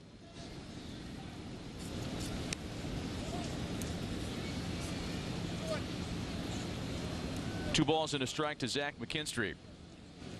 Shane Bieber going to be out for a bit. They needed another starting pitcher. Noah Syndergaard goes to the Guardians. We asked Perry Manassian today before the game, just as kind of a league-wide feel, just a big picture statement, if he thinks there's going to be more activity than at last year's deadline, less, commensurate. And his response was calculated and appropriate. He said it's hard to say. There's not a whole lot of targets out there, meaning players who are on the market in the last years of deals around whom there's a discussion that they could be had. Right? Nobody's sure if the Cubs are going to separate themselves with Marcus Stroman and some of the guys that they have, their contracts are due. And now that Giolito's come to the Angels, and I think he was the biggest of the pitchers that was discussed. We're not sure who else is moving. I mean, that's a big pickup. Giolito is a really, really good pitcher. Gives you a lot of innings, gives you a chance to win every single time he takes the mound. He's been on a stretch now, 7 of his last 9 starts, 2 earned runs or fewer during the stretch. 2 balls and 2 strikes, the count to the former Dodger Zach McKinstry. And that's out to left field. Ward's got it to retire the side. Patrick Sandoval sets down the Tigers in order for the first time this afternoon. You want highlights? Quick Pitch has you covered, packing all today's biggest plays into one lightning-fast hour. What a play! We live today, preview tomorrow on Quick Pitch. Late nights and every morning, only on MLB Network. 2 out, and now they're down to their final strike. Now goes into his windup. And a ground ball up the middle. Great diving stop. Oh, what a pick. Off balanced up. Out at first base. What a play. Stop it. Live black and free audio from every major league club. Video of minor league games. Plus highlights and look-ins on MLB Big Inning. The all-new At Bat is only $3.99 per month. Subscribe within the MLB app today.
Giolito, local lad, returns home, born in Santa Monica, attended Harvard-Westlake High School. By the way, that was an unbelievable program. Still is. 6th in the Cy Young Award voting in 2019 and threw a no-hitter back on August 25th, 2020. Believe me, I know that all too well, Harvard-Westlake. You know what else was an unbelievable program? Seinfeld. Yes. And Lucas Giolito's grandfather appeared in an episode of Seinfeld, most famously, something that they talked about a lot when Lucas was drafted as a first-rounder. Reporting for duty in Toronto and taking the ball tomorrow night. Meanwhile, a 7-2 lead for the Halos here. Matt Manning back to work, working against Taylor Ward. Ward, Moustakas, and Theis. 7 runs on 7 hits for the Angels. Couple of homers for Shohei Ohtani. No big deal. Ground ball to third for short. Makes a nice play and a very strong throw to retire Ward. Look at the pitches that Lucas Giolito will throw tomorrow night. Let's take a look at our play sense presented by Frontier. Fastball, four-seamer, runs it upstairs at 92. Then he's got that great swing and miss changeup at 82. Fades that one down and away. Then he's really developed into a solid slider there at 86 miles an hour. All 3 of those pitches he can get a strikeout with. Here's Mike Moustakas now. 1 for 2 so far in game 2 of the doubleheader. Mike's had a really good series and takes a look at strike 1. Yeah, for Lucas Giolito, who went through a lot of changes mechanically between 2018 and 19, the secret was a shorter arm path, and you hear so many pitchers talk about that. As Moustakas pops it up, the catcher Rogers has it for out number 2. Yeah, he had a longer throwing motion. I remember him so well at Harvard-Westlake. Even when he first signed and came up to the major league level with the Nationals, even though with the White Sox before going the drive line and having that shorter, more compact arm delivery.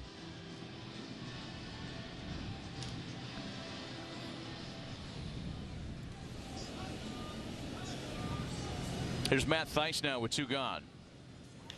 On the first pitch, Matty wraps it out to second base for Andy Ibanez, and it's a 1-2-3 fifth for Matt Manning. Still 7-2 Angels.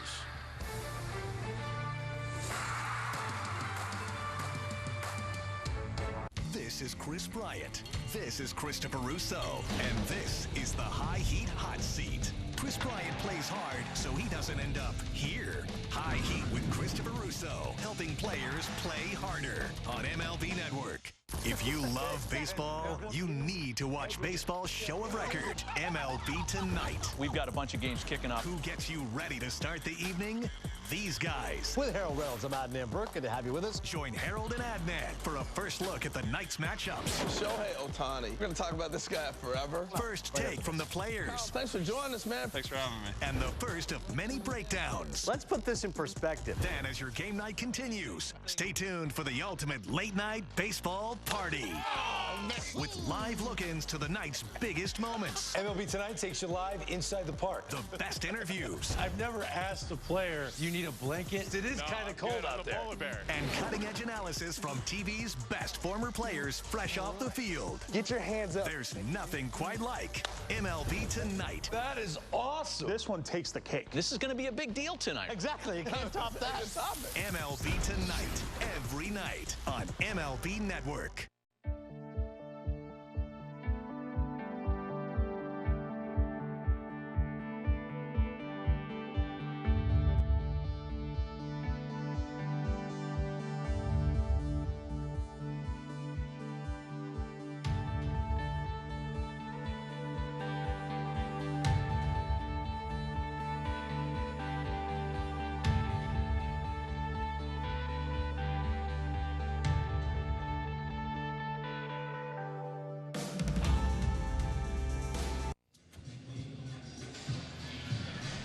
Shuffle for the duffel. Head to the Big A on Friday, August 4th. Angels take on the Mariners at 6:30. First 25,000 fans receive a Mike Trout duffel bag courtesy of SoCal Gas.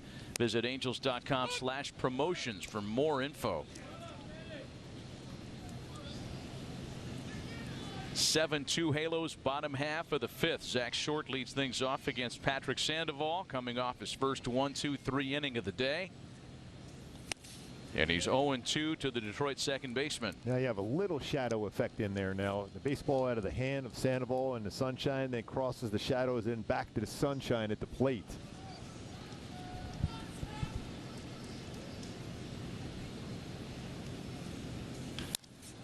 And on an 0-2 pitch, a base hit into center field. Zach Short's 2 for 2 today. Leadoff hitters aboard, and time for a quick word from Jack in the Box. Yo, Jack, that a baked brownie in my munchie meal? You know it, Snoop. Say less. Patrick Sandoval at 94 pitches as he goes to work on Matt Vierling. He'd love to get Patrick through the 5 to get to the required number for a decision today. And again, it's a full fresh bullpen. Day off yesterday because of the rain. 2 additional bullpen arms available.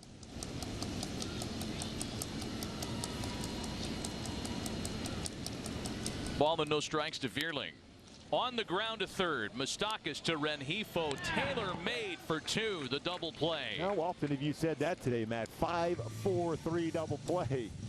It's the third time Moustakas has started a ground ball double play this afternoon. This doubleheader. Perfect changeup, end of the bat, like we showed earlier. The ground ball percentage up versus Sandoval's changeup, and gets 2 outs. That's a great Ernie Harwell would say, 2 for the price of 1. Very nice.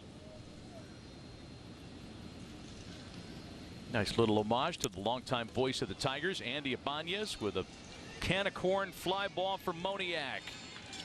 Leadoff single and nothing further. 5 complete. All Angels in the nightcap. 2 out, and now they're down to their final strike. Now goes into his windup. And a ground ball up the middle. Great diving stop. Oh, what a pick. Off balance stop. Out at first base. What a play. Stop it. Live blackout-free audio from every major league club. Video of minor league games. Plus highlights and look-ins on MLB Big Inning. The all-new At Bat is only $3.99 per month. Subscribe within the MLB app today. Imagine an entire channel dedicated to taking you to the most exciting moments in baseball as they happen. And it's gone! With live look-ins to clutch at-bats. A walk-off slam! And players on the edge of making history. This could be it! 62! It's the best seat in the house at every ballpark. All commercial-free. Can you believe it? MLB Network Strike Zone. Wednesdays and Fridays, all season long.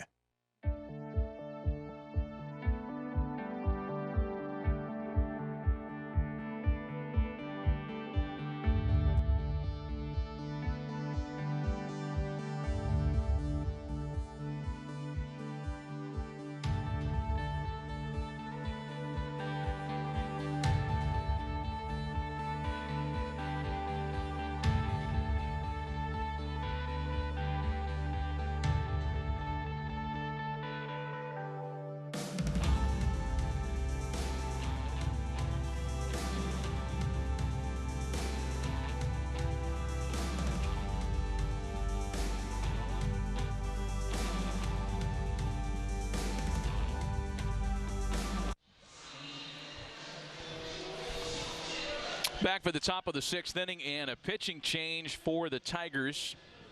Matt Manning gone after 5. He leaves having yielded the 7 runs. And here in the top of the 6th inning, it's going to be Renfroe, Escobar, and Rengifo against Trey Wingenter on the mound for the Tigers. And I guess we can safely assume that Shohei's done for the day because he has been scratched off for Michael Stefanik as the DH. And if we get any word as to his status again after that second home run, kind of grabbed his oblique, grabbed his back. We're hoping just as a precaution that Shohei has been taken out of the game today. I don't know what else he could prove. Complete game shutout win in the opener, 2 homers in the nightcap. Unbelievable. But you see Shohei will do that on occasion because, especially because he swings so hard. He just went 9 innings in game 1. It's 0-2 to Hunter Renfroe from Trey Wingenter. Wingender's fastball, average fastball, 95.7. Also throw a slider. Oh, get up and go. Hunter Renfroe is alive and well. 2 doubles in the opener, part of a 3-hit game. A homer here in the nightcap, and it's now 8-2 Halos. So 4 home runs hit today by the Halos. 4. No, 161. We talked about it in the opener. Perry Manassian told Gooby and I today before the game, I feel like a hot stretch for Hunter Renfroe is right around the corner. And he has taken a page right out of his April and May with a big doubleheader this afternoon. Yeah, it's 3 extra base hits today.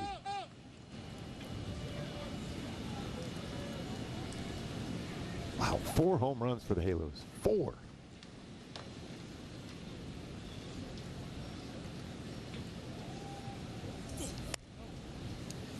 Ball and a strike, the count to Eduardo Escobar.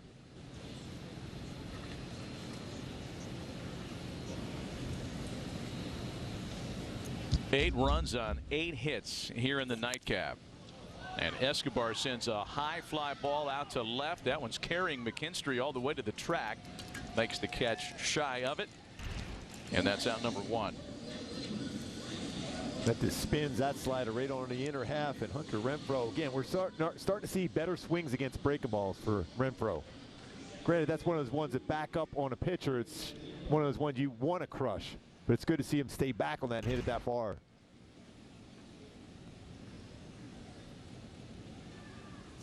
Luis Rengifo on the first pitch, a sharply hit ground ball for Torkelson, and with the pitcher covering, there are 2 away.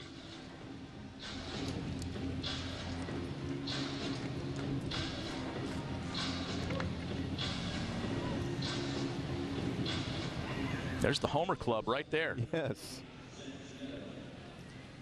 Taylor Ward's good. You know what? I had 2 home runs in the first game. And then Shohei is just right around the corner saying, whoa, I had 2 home runs today. Oh, yeah, by the way, I threw a 1-hit shutout game 1. There's so much for the ball not traveling at Comerica Park. Here's Neto now. Zach's had a RBI single among his 3 at-bats in his return to the lineup today. How good is he being in the field, though, today? He's made some outstanding defensive plays at shortstop. Wingenter's next pitch misses low, and it's 1-1. With Michael Stefanik there in the on-deck circle. You got to feel pretty good about yourself there, don't you? Pinch hitting for Shohei. That's something to tell the kids about someday. Hey, you know Shohei Ohtani, greatest player to ever live, 2-time AL MVP. I pinch hit for him. Yeah. Yes. They wanted my bat in there instead of his. Yeah.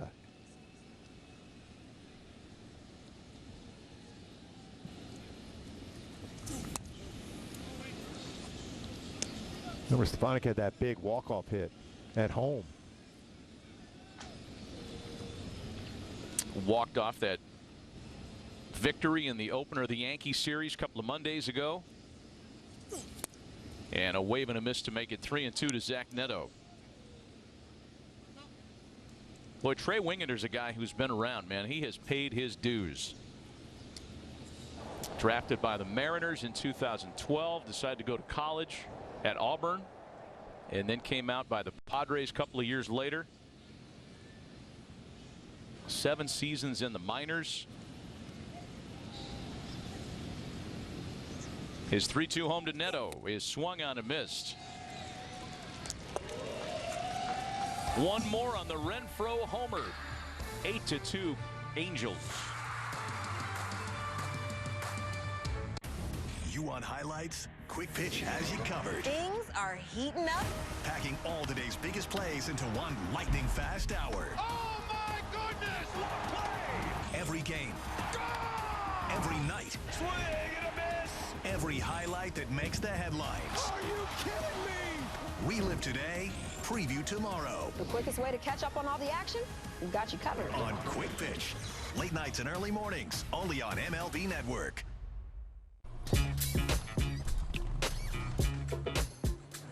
It's like that. Got him, it stays fair.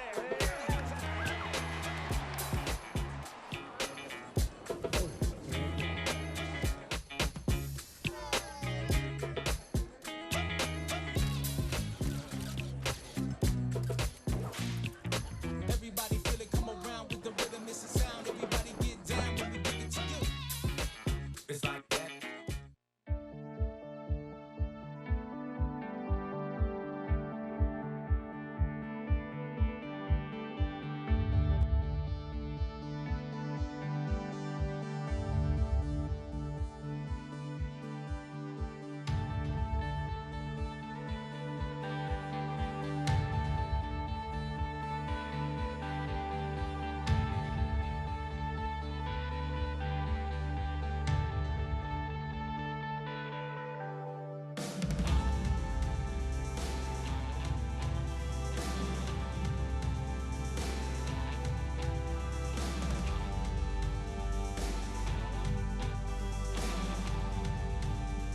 You by Hyundai. It's your journey. Own every mile in a brand new Hyundai. By the OC Healthcare Agency. Build your healthiest self at angels.ocnavigator.org. And by your local Southern California Cadillac dealers. The Angels took their Cadillac out for a ride today, and his name is Shohei Ohtani. A luxury vehicle who in the first game of the doubleheader threw a complete game shutout with 8 punch-outs. Exploited the weakness of the Tigers hitters by utilizing his four-seamer frequently, and in game 2, a pair of long homers. How do you hit one to left field and in right center like that after you just pitched a complete game? 111 pitches. New pitcher for the Angels here in the 8th is right-hander Jacob Webb, the Riverside native, making his first appearance on the mound since the weekend against the Pirates. And misses to make it 2-0 on Spencer Torkelson.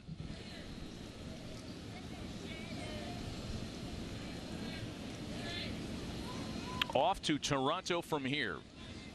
3-game series at Rogers Center that starts tomorrow. Lucas Giolito making his Angels debut tomorrow night. It's 3 balls and no strikes on Torkelson.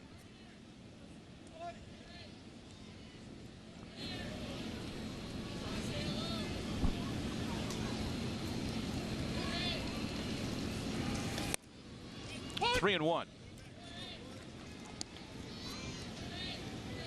Go right back at him, challenge him with a fastball here.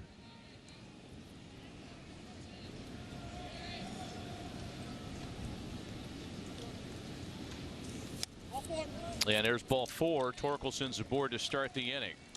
Time for this afternoon's Carl's Cam replay, and for it we go back to this date in 2011 and Irvin Santana's day of destiny, the 9th no-hitter in Angels franchise history. I remember that one well. Peter Bourjos just running down that last L for Irvin Santana and no-no 2011.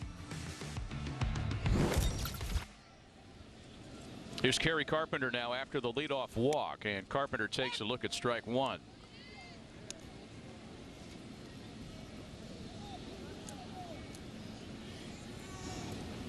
One of the now 320 no-hitters in Major League Baseball history, and that includes the dreaded combined no-hitter. No. 1-1 the count to Kerry Carpenter.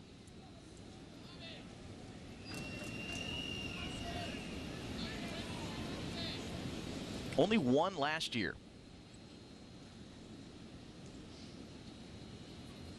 You know, it was a couple years ago. It seemed like it was a bunch of them early in the season. What was it, like 6 or 7? It feels like they come in bunches. You know, but who'd have thought on that day at Angel Stadium last May with our man Patty O'Neill Mike's side that would be the only no-hitter in the big leagues all year. And that was a crazy game. Reed Detmers just had 2 punch-outs in that game.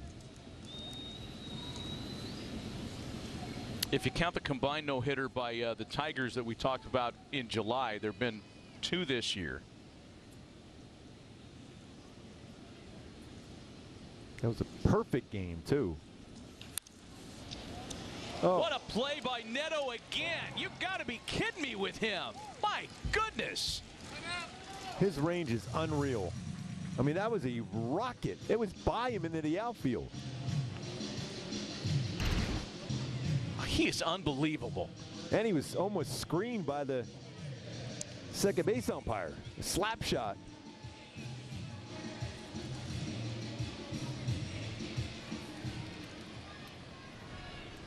What a play. All day long for Neto. Here's Javi Baez now. 1 out, 1 on another highlight reel play by the Angels rookie shortstop.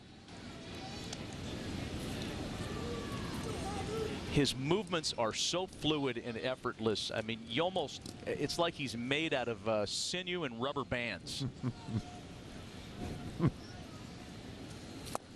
Waving a miss by Baez. And his instincts are incredible, especially for a young player that's really had minimal amount of professional at-bats and professional plays in the field, let alone in the major leagues. 0-2 to Baez is fouled away. And we talked about this earlier on a play that he bobbled for a moment. He keeps his composure like he's a guy that's been out there for 20 years. You'd think he's Omar Vizquel. I mean, that's I think a common trait of the great ones, right? Yep. They know they're that good. I don't have to panic. And a called strike 3 taken by Baez. While we're on the topic, how about our T-Mobile coverage cam covering the great defensive work by the rookie shortstop Zach Neto? I mean, to dive for that baseball, lose the handle, but still no panic whatsoever to still get a double play. Up the middle, under control, knows he's going to get that force out at second. And that play right there, I'll tell you, that last one was unreal. I mean, that was a rocket. Here's the catcher Jake Rogers now trying to pick up his career best 9-game hitting streak. 0 for his first 2. Yeah, Neto has been terrific again today. First game activity in a while after the cranky back had him on the sidelines. 0-1 the count to Jake Rogers. Swing and a drive, pretty well hit out to left. Ward measuring off the fence with room to retire the side. On to the 7th. 8-2 Angels.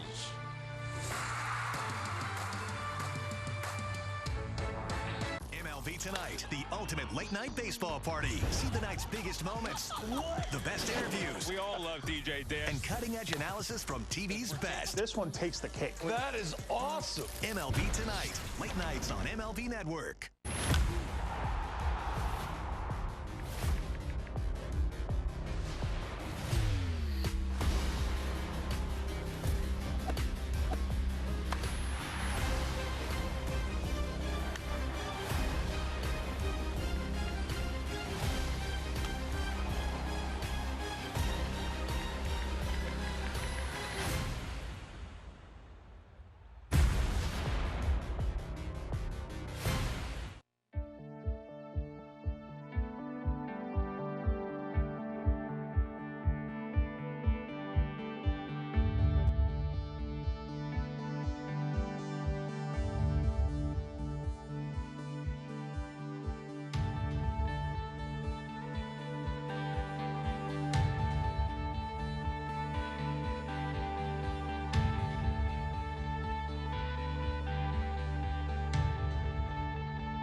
in the major leagues ever?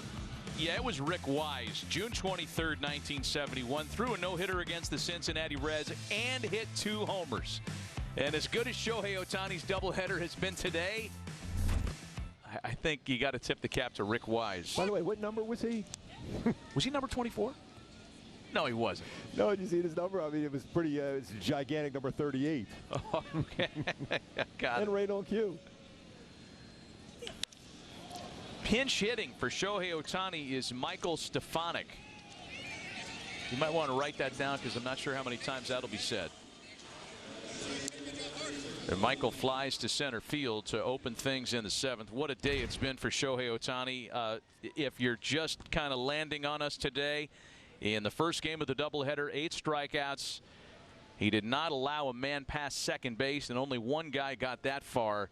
And then in the nightcap of the doubleheader, he has hit 2 homers before being removed from the game. We're hoping just because of precautionary measures. And in fact, I think Erica has an update on his status. Erica? Yeah, he was removed from today's game due to cramping. That's why he's no longer in this game. We'll find out more after today, or after this game, I should say, on Angels Live. He was removed due to cramping. Okay. And you know, there's a possibility. Obviously, you think that's because of going 9 innings. It's a warm afternoon. You have 2 incredibly hard, firm swings. You hit a mile, 2 home runs. By the way, the first player in history to throw a 1-hit shutout in the game 1 and then homer to second game. I mean, that's unreal. How many times did we say the first time in history with Shohei? I know. Almost feel like you should have that queued up for any time you talk about him. First player to fill in the blank. Yeah, or that's his whole name. Shohei, first time in history, Ohtani. 3 balls and a strike to Mickey Moniak. Trey Wingeter came into the ball game in the 6th. Promptly yielded the home run to Renfroe. With 1 out here, he walks Moniak. And it gives us a chance to bring you a quick word from Kia.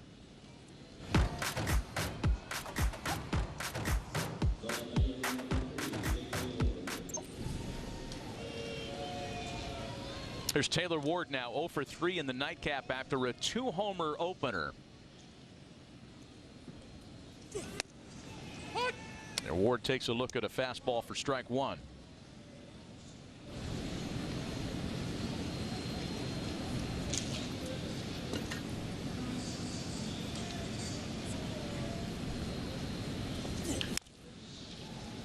Oh, and 2 the count to Taylor Ward.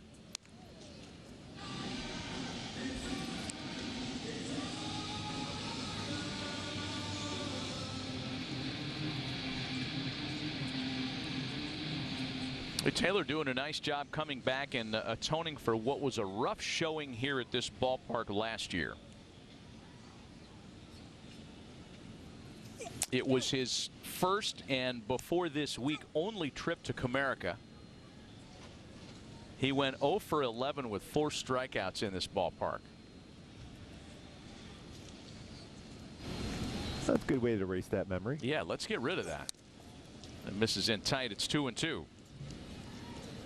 When you go back to Shohei in game 1, you remember last year in that start here, he struggled.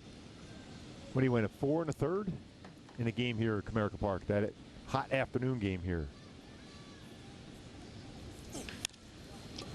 Bouncer to shortstop, and that's going to turn into a double play. 7th inning stretch in the nightcap. 8-2 Halos.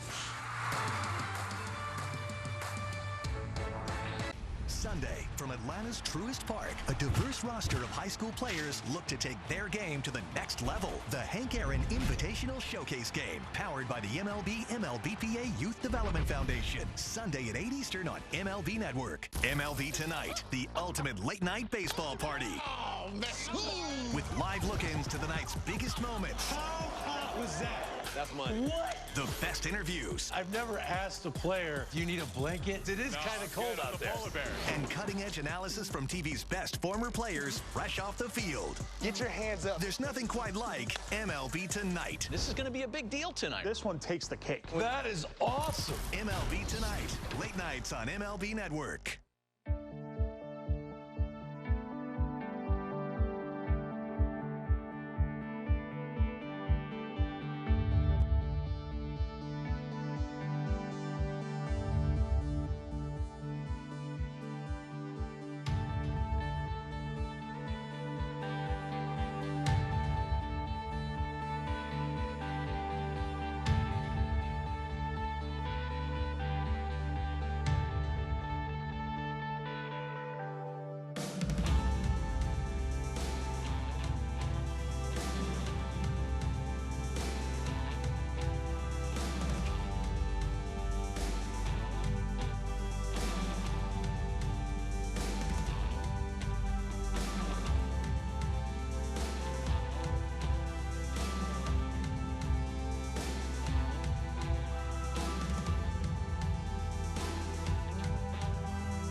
Nissan. At Nissan, Waymaker Cars, is it thrilled? Experience the thrill for yourself today. Shop NissanUSA.com.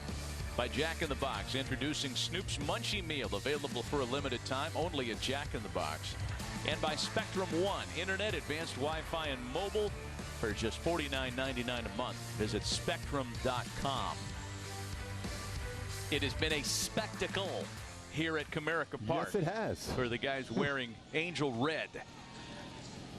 A breezy Shohei Ohtani-led victory in the first game. Complete game shutout for Sho, his first of his career. 2 Ohtani homers in the nightcap. 2 by guys not named Ohtani. And an 8-2 lead here in game 2. Miguel Cabrera leading things off in the Tigers' half of the 7th. And that one's bounced to third. Luis Rengifo has taken over for Mike Moustakas at third base. And there is one gone for the new Angels pitcher, Gerardo Reyes. Stocks was so good at third base this entire day. Swung the bat very, very well. Rengifo there now. Velasquez at second. So some changes to hopefully get Phil Nevin and the Angels through the rest of this day. On the plane and off to Toronto healthy. One gone for Zach McKinstry. Yeah, as much as you didn't want to have that rain out yesterday, that gives you a little bit of a breather because this is going to be a stretch for a lot of games in a row against some really good teams coming up. You got Toronto coming up for 3, and then Atlanta down there in that warm weather down there in Atlanta. I'm sure it'll be nice and comfortable. Atlanta in late July. Yikes. Where the tea is sweet and the pit stains are bright. That is a 2 t-shirt town, my friend. Yeah. Man. Well, we can't get away with saying that's a dry heat down there like we do back home. No.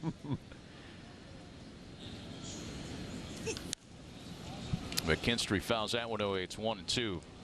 Braves off today at 64-36. Best record in Major League Baseball. Everybody's choice to win the NL East. A 10-game lead over the Phillies. 10.5 better than Miami. You think the Mets go into sell mode? Yes.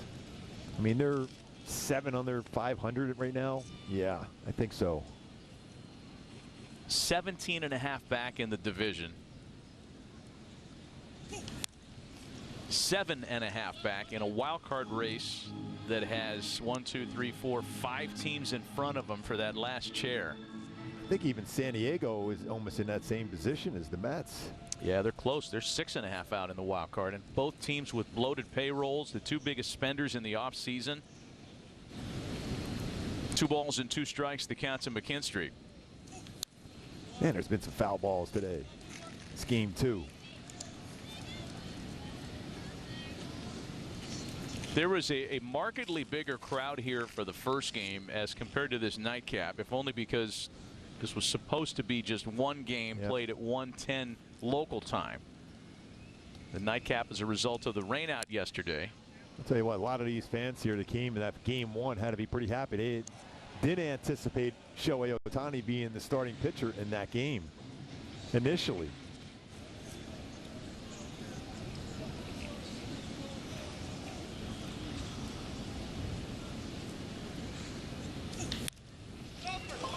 Just past the dive of Escobar up into the right field corner.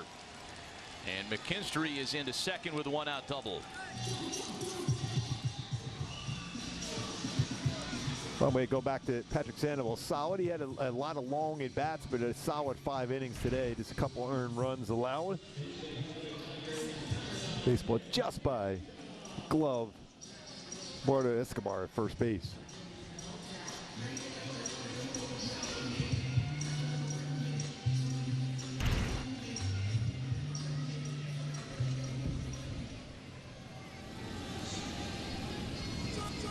Runner at second now for the pinch hitter, Nick Maton. Maton pinch hitting for Zach Short as he did in the opener on Tuesday night.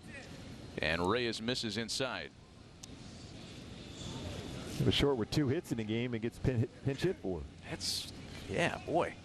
What's a guy got to do to stay in the lineup?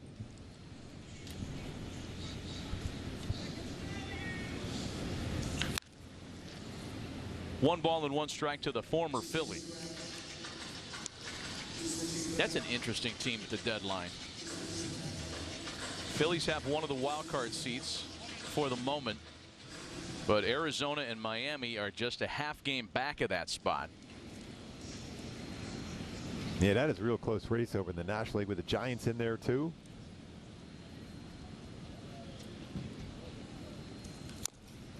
Even that great story of Cincinnati. They're not that far back themselves in that wild card race. That's right. And in the division. What a story the Reds are. A great story indeed. All those young kids that they bring up at the same time, and they all caught fire at the same time, led of course by Ellie De La Cruz, who's must-see TV. But with a young team is also going to come some failings. I mean, that team strikes out like crazy. 2 balls and 2 strikes. Having Votto back in there gives him a little bit of patience at the plate. They'll see pitches, work counts well. Having that veteran influence back in there with all those young players. Top of the order next for the Tigers. Next offering home to Maton. Bounced right up the middle. Neto is there waiting for it. And the throw to first is there for route number 2. Is this your card? The first 25,000 fans at Angels Stadium for the Mariners game on Saturday, August 5th will receive an Angels trading card pack courtesy of Topps. Visit angels.com/promotions for details.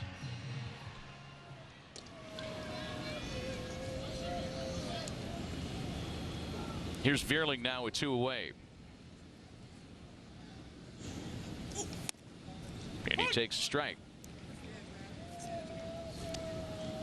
2-out runner at third in a 6-run game. 8-2 Angels in the late stages of game 2 of our doubleheader.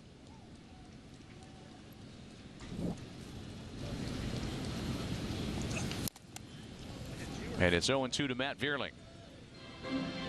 Went from 98 four-seam fastball, 95 sinker.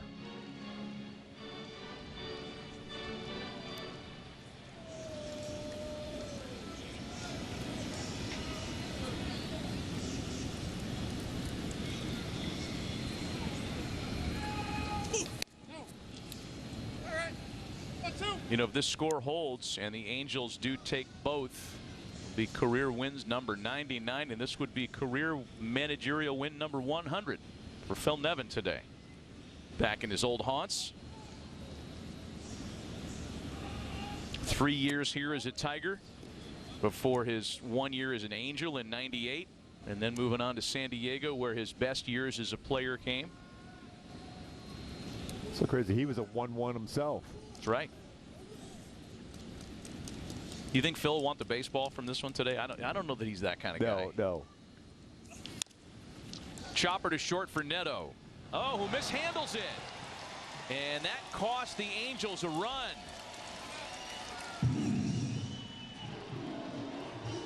McKinstry scores on a 2-out error by Zach Neto. Just lost the handle on the transfer.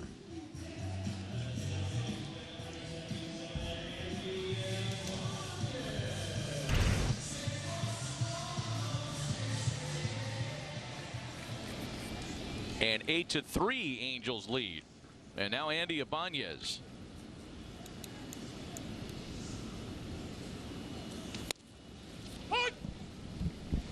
That's when you love to see Reyes just pick up Zach Neto right now. Get this final out of the inning.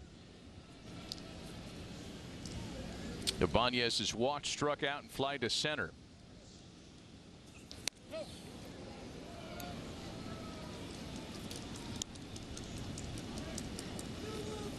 I don't know that Phil kept any mementos from his playing career. He was an all-star player. Milestone homer balls, or he's not a superstitious or sentimental guy, better stated. Over the middle, a chance for Velasquez on a tough chance. Throw to first is not in time.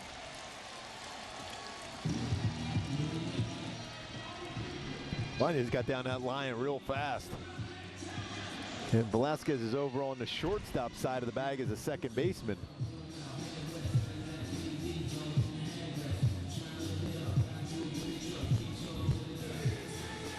Tough play trying to change directions on the throw, and now Matt Wise is going to come out and chat with Reyes. And it's first and second with a run in and 2 away for Spencer Torkelson. Gives us a chance to bring you a quick word from Land Rover.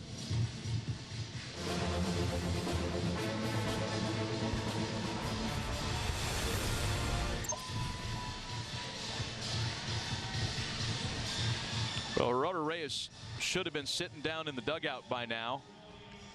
And the 2-out error led to a run and then an infield single. So now Torkelson. And I don't think anybody on the Angels side is taking anything for granted after the Tigers scored 4 runs in the bottom of the 9th inning on Tuesday night to pull even with the Angels and force extra innings. Torkelson was the guy that delivered the tie with a 2-run double. And the first pitch to him from Reyes here is in for a strike. Exactly right on that, man. You just never, feel comfortable. You just got to think in terms, I got to make a quality pitch, get it out, the offense going once again. On the corner to put Torkelson behind 0-2. Yeah, but you get a call like that, you got to go a little bit further off the corner now.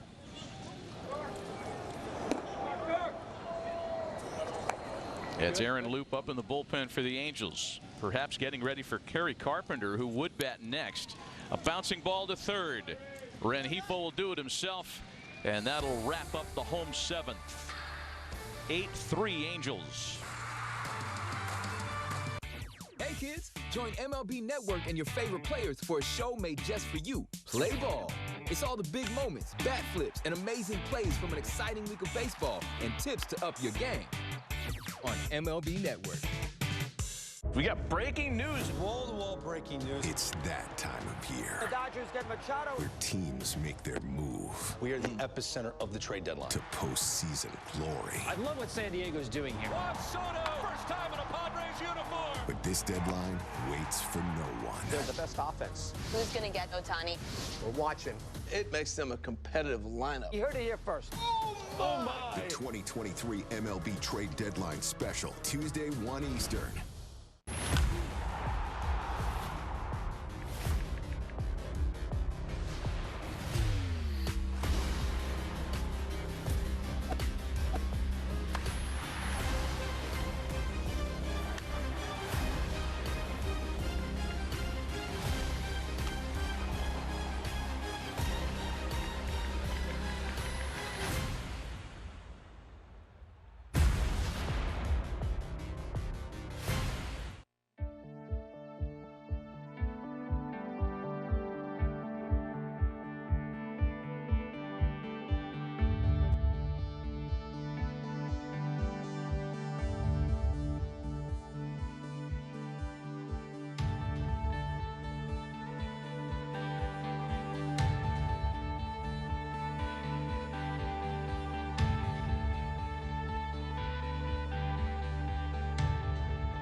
Special place for Halo skipper Phil Nevin after he was traded here. Hit his first career home run here in the city of the Tigers, the Motor City.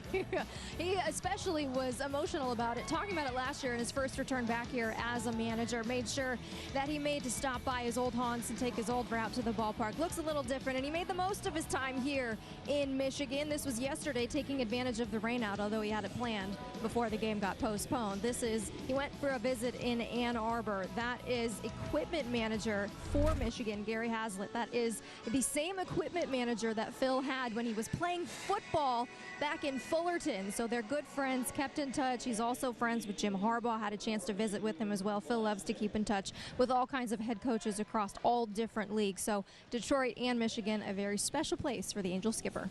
Chasen Shreve, the new pitcher for the Tigers. Erica, before you go on that, I know that Erica had good advice for Phil on his visit out to Ann Arbor and said, wear khakis. They go over big up there. Did you know if he wore the khakis or not? I don't think he has that in his wardrobe, or at least he didn't pack it. I can't be sure, though, but I'm pretty sure. Okay. I would imagine that the equipment manager had a couple pair he could have flipped to him. He's a good guy. I'm sure he had, a pair for Phil, just in case. Ball and 2 strikes, the count to Andrew Velasquez leading things off in the 8th. By the way, how about that home run hit at the old Tiger Stadium? That's over the 415 sign, the second deck. That's a long, long way for Nev. What an engineering folly that place was. Yes. With the second deck that hung over the outfield in right. Press box that was very much in harm's way. Yeah, that was almost like right over home plate. Right over home plate. Yeah. And for many years, the images of their legendary radio play-by-play voice, the great Hall of Famer Ernie Harwell, who used to hang a net up over his window. And you were tempted as a visiting broadcaster to walk in there and say, wow, he uses a net? That's kind of a shame. Well, the first one that comes into your booth, you're asking for a net. It got up there hot and quick. And there's one gone for Chase and Shreve here in the 8th.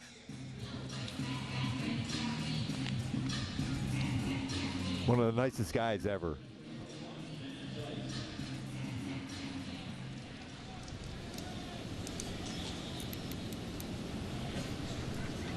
One gone for Matt Thaiss. I know there was a whole Save Tiger Stadium Preservation Society that was kind of active here in Detroit for a long time. But they couldn't save it. That was probably me saying, no, don't do that. Oh, you wanted it gone, huh? Yeah. Yeah. Not a lot of great memories.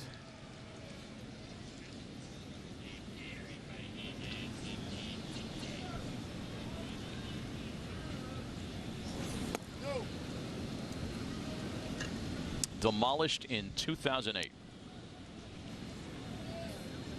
Ball and 2 strikes to count to Matt Thaiss.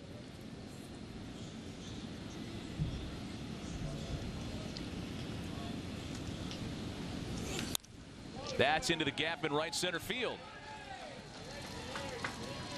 And Matt's aboard on his base hit, his first of the series. Hey, a reminder, get your red on and join us for the season with single game tickets. You can buy tickets to upcoming games, including exciting matchups, giveaways, and more. Go to angels.com/tickets for more information. I got to believe there's going to be some outstanding crowds back at the Big A when Halos come back from that series down in Atlanta. Yeah, good. Seattle comes in for 4. 4 with Seattle, 3 with the Giants. Ball and no strikes. The count to Hunter Renfroe, who has had a great day. 3 hits, including a pair of doubles in the opener and a home run here in game 2. 2 balls and no strikes.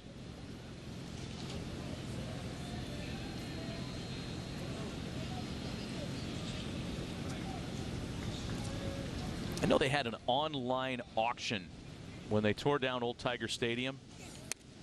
Try to make a couple of bucks by selling seats, you know, little chunks of the ballpark that you could own for yourself. I got to see from the old Comiskey Park in Chicago. Really? Yes. How much that cost you? Just a few dollars. But you had to buy it, right? Oh, yeah. Wasn't a freebie? No. No, it's still in my office at home. 3 balls and a strike to count to Hunter Renfroe. Full count now. If you have an office or a man cave, like a home garage office, I get it, but it's not the kind of thing that goes into the, you know, the tea room. You don't want to have it in your kitchen? Just hang out? I don't know that that would go over real well in my house. I know that when they tore down County Stadium in Milwaukee, they had an online auction and they printed a brochure for it. And the folks that wrote the brochure with a great sense of humor had a little descriptive paragraph about each item that the fans could buy. Here's the 3-2 first of all to Renfroe. And among the things you could purchase was the toilet from the manager's office.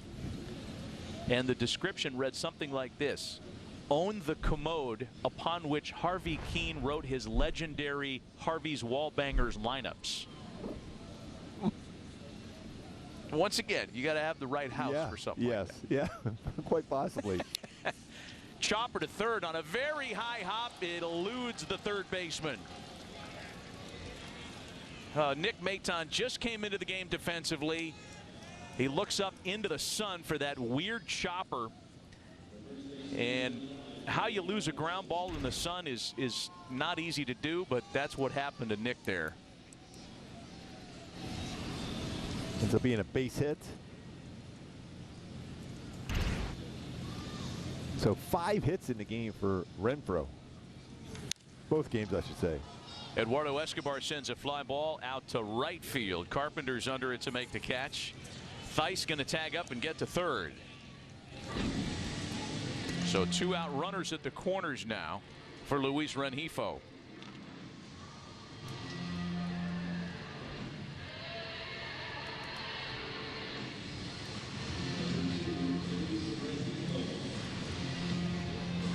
By the way, just looking ahead to that series against Toronto, they're going to be facing some tough pitching. Kevin Gausman, Alek Manoah, although he's pitching a little bit better, he's had a tough season. Jose Barrios, too, so it's a tough one.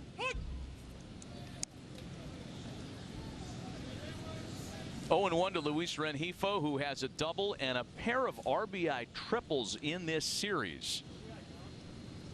Last of which coming in the second inning here in game 2 of the doubleheader, into foul territory and out of play. Yeah, that went 4-11 to right center.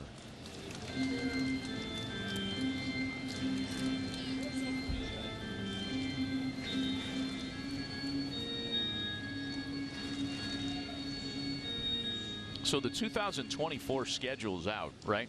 Yep. Do you recall when the Angels come here next year? Is it summer? Let me check on you. Let's hope, because April's in Detroit. Yeah, it is a summer trip. August. Yes, end of August.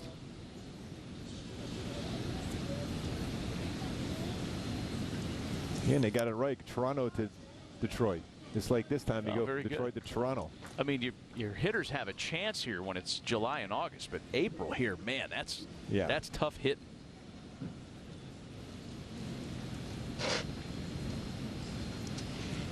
Ball and 2 strikes, the count to Luis Rengifo.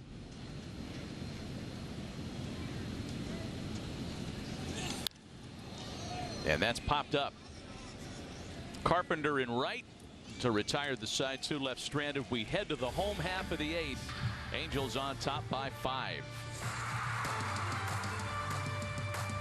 The next generation of baseball has arrived. And I am here for it. Keep an eye on the new faces of baseball on Off Base, the modern baseball show for the modern baseball fan. It's all about things you haven't seen before.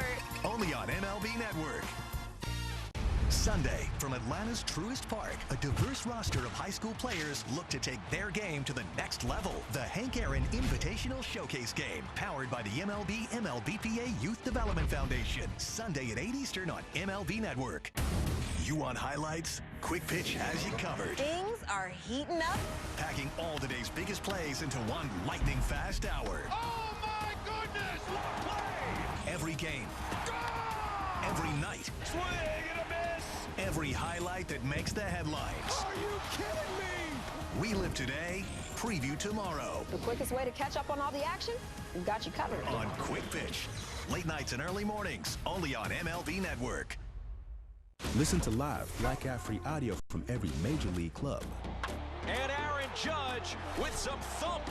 Stream video of minor league games. That's a go-ahead grand slam. And watch the best baseball highlights and look-ins on MLB Big Inning.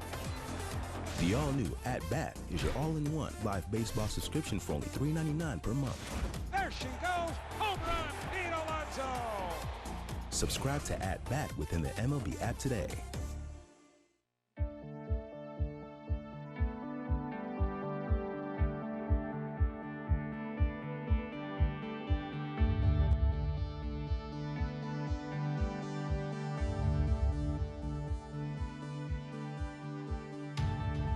Angels baseball on Valley Sports is brought to you by Original Shakey's Pizza Parlor, serving food, families, and fun since 1954. By Pacifico, a rich golden lager brewed for those who follow their own path. Pacifico, live life anchors up. And by Jack in the Box, introducing Snoop's Munchie Meal, available for a limited time only at Jack in the Box. What a day for Shohei Ohtani. Complete game shutout, the first of his career in Game 1. 2 homers in Game 2.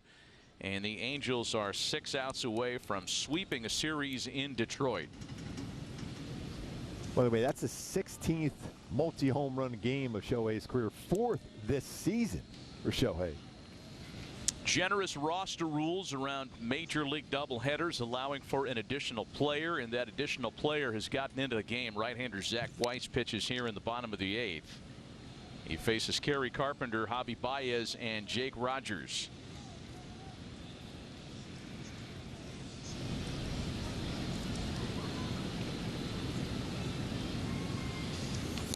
Patrick Sandoval for 5. Jacob Webb pitched a scoreless inning, as did Gerardo Reyes.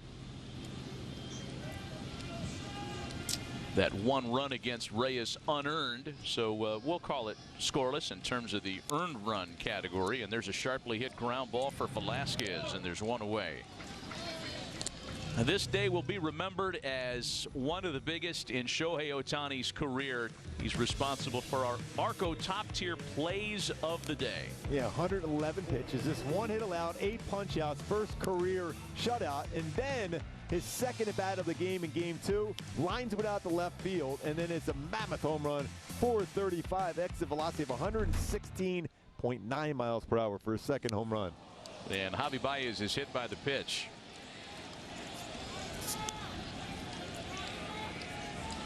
Came in and got him. That was a backup slider.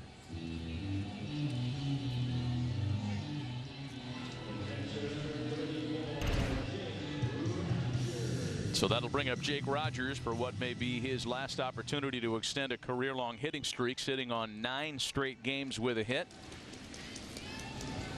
5 homers for the Angels today to run their American League leading total to 160.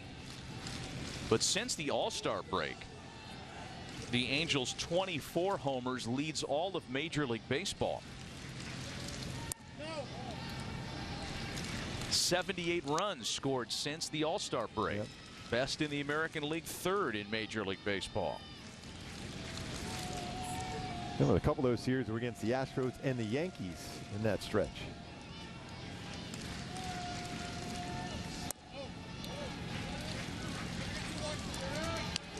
And ironically, those are 2 of the teams that the Angels are trying to run down in the wild card race.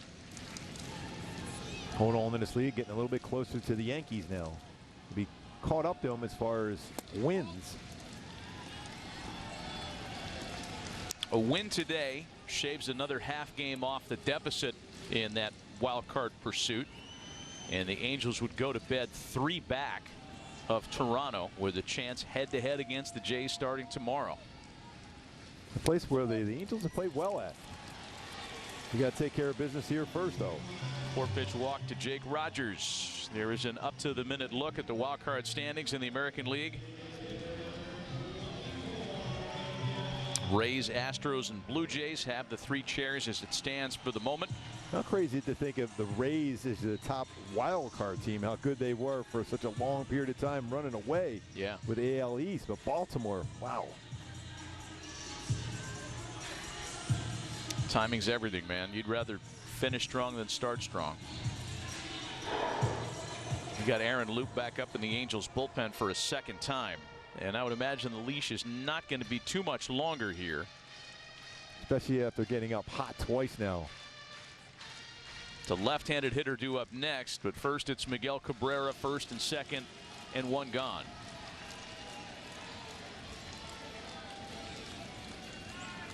Yeah, you know, if you get the ball on the ground, you got a shot at a double play. 8 of them he's hit into this season.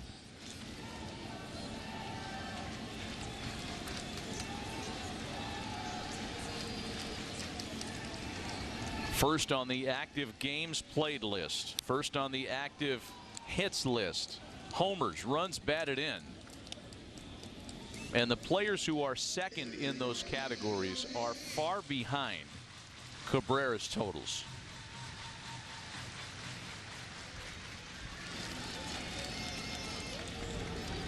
Joey Votto's next on the active hit list, and he's about 1,000 behind Cabrera. Late that time, a swing and a miss, and Cabrera goes down on 3 pitches.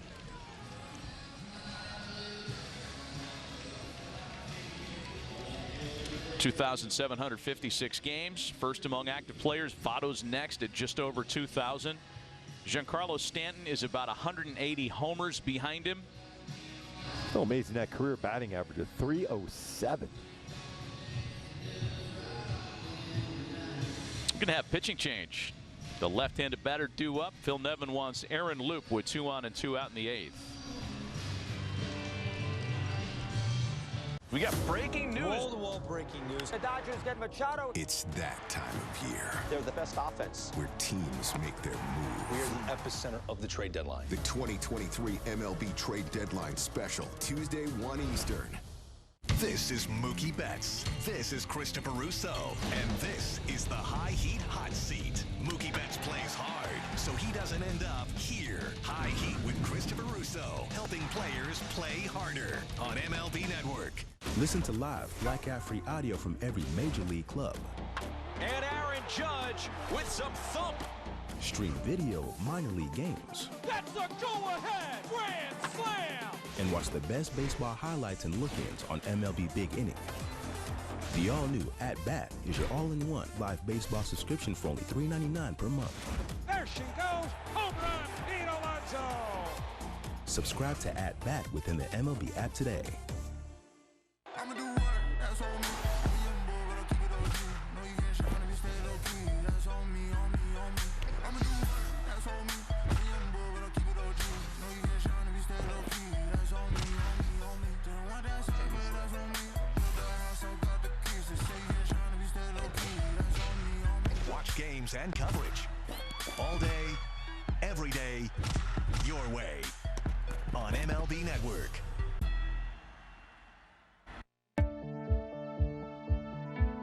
A big ticket item in the trade market. Lucas Giolito coming aboard along with a great reliever in Ronaldo Lopez.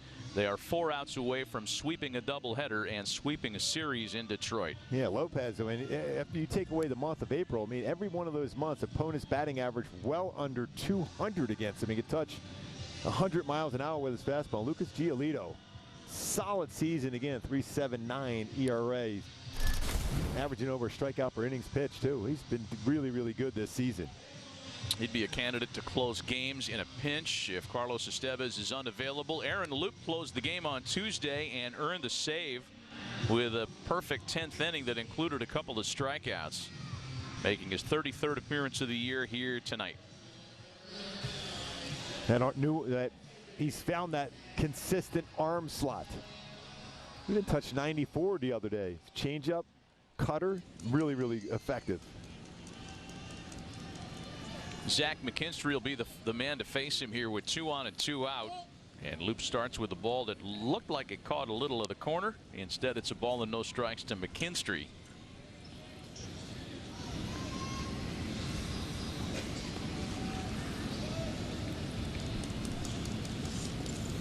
One-0 pitch is in for a strike. Take that one after the first one.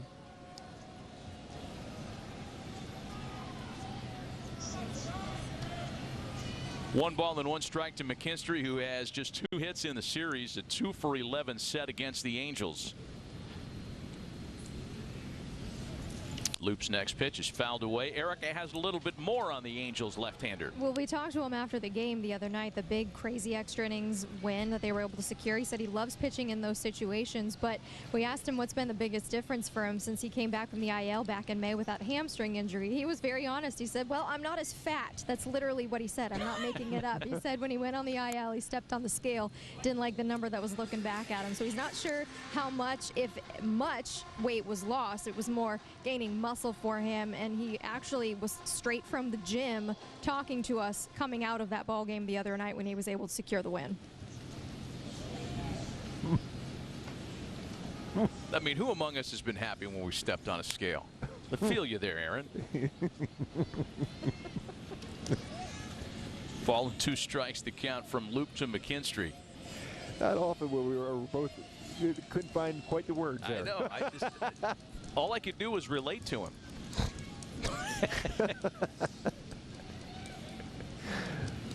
Here's the next one, too. McKinstry sends that back up the middle, a base hit. Baez is being waved around to score. Here's the throw into third base, not in time on Rogers, and that allows McKinstry to get to second. Oh, they called him out, though. Wow! And, they lost their challenge. It would have to be a crew chief review, but it looks like he lifted his leg up.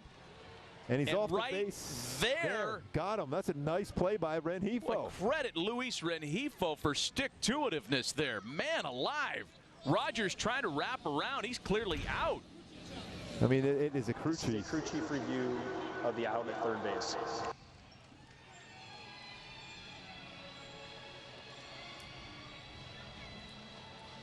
Well, we'll take a look at the same replays, the same angles that they're looking at on 6th Avenue in New York City. That first one made it pretty clear that Rengifo applied the tag at a moment when Rogers' foot could come off the bag at third, and the fans are reacting here in the stadium the same way, with displeasure. Look at the smile on Louis' face. And it's a matter of, did the runner score? And right here, off the bag. Wow, what a play that was by Rengifo. I think, Gooby, that the run's going to stay on the board. After review, the call on the field is confirmed. The runner is out. With that, we take it a break. RBI triples and sneaky play defensively for Louis this afternoon. It's a nice steady rhythm to the games now with the pitch timer. Can't look away. And the pitch. And a ground ball toward the home base hit. They're going to wave him in. He is safe. A walk-off wild one. Oh, wow.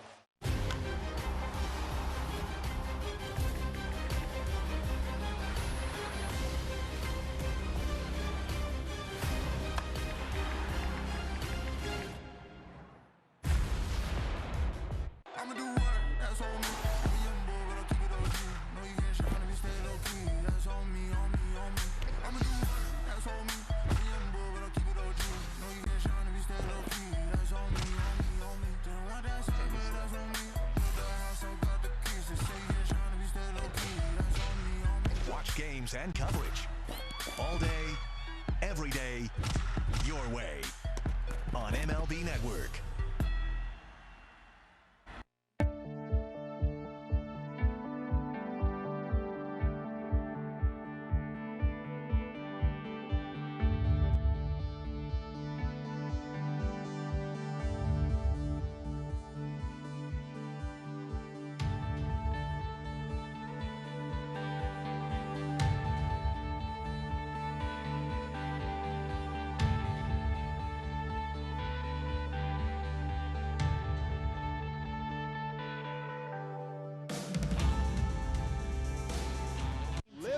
Shohei delivered it all today. First career Major League shutout, one hitter, and then hits 2 home runs in Game 2. Signed, sealed, and delivered. I'm yours. A lot of quantifiers flying around on social media and through cyberspace on what Shohei's accomplished today. It'll be Zach Neto to lead things off in the Angels' half of inning number 9. Top of the order for the Halos, looking to add on perhaps in a 4-run game. Brendan White is the new pitcher for the Tigers. White went 2 scoreless innings in relief in the opener of this series on Tuesday. He of the herky-jerky style and a quick release. And it's 2 balls and a strike to Neto. What a great defensive game for Zach Neto today. That's beaten on the ground to his opposite number. Baez backs up. Boy, a couple of throws have been low from Baez today. And that one picked out nicely by Torkelson for route number 1. You see the line on White making his 17th appearance of the year. So some of that stuff on what Ohtani's accomplished today. The first player in Major League history to pitch a shutout in Game 1 of a doubleheader and hit even 1 home run in Game 2. And Shohei added another homer, so the first player ever to do that.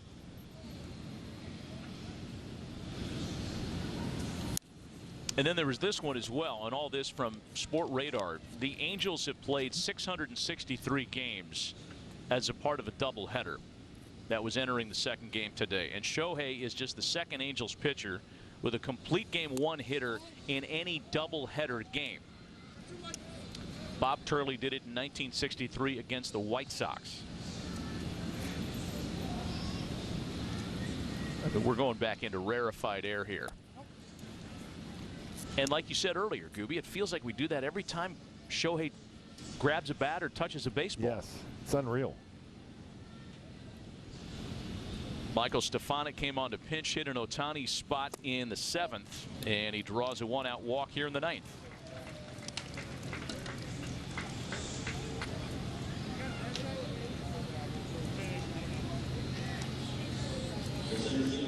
One on, one out against Brendan White in inning number 9, and that'll give Mickey Moniak another chance. Mickey Moniak picks up an assist on that throw to Rengifo to finish off the last inning. Mickey takes a strike.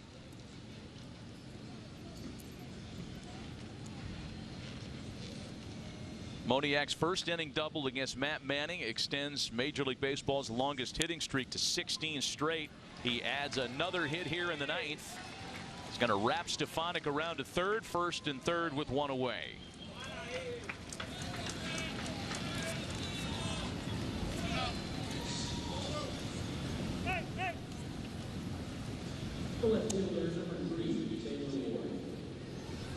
Gives Taylor Ward an opportunity to pick up an RBI after a huge first game. 17-game hit streak for Moniak.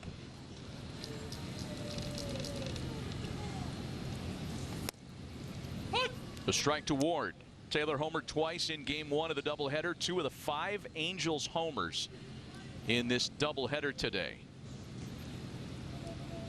increasing their American League leading total to 160 in just over 100 games. A ball and a strike to count to Ward.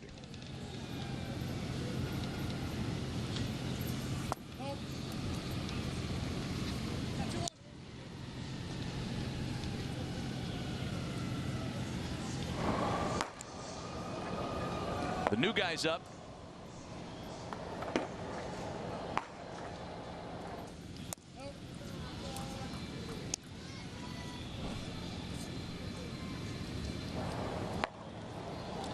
What do you think? If the Angels are able to score another run here, I think Maria comes in the game.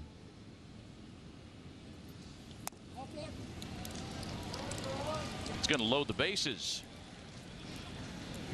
You probably couldn't ask for a better, you know, here's your new team.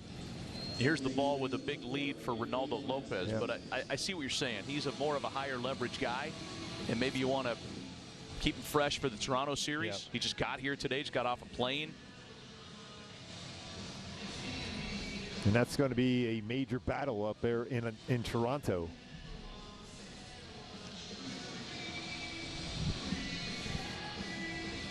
Patrick O'Neill, Bobby Valentine standing by with Angels Live, presented by OC Navigator. Complete recap and reactions to what we're hoping is going to be a series sweep here in Detroit.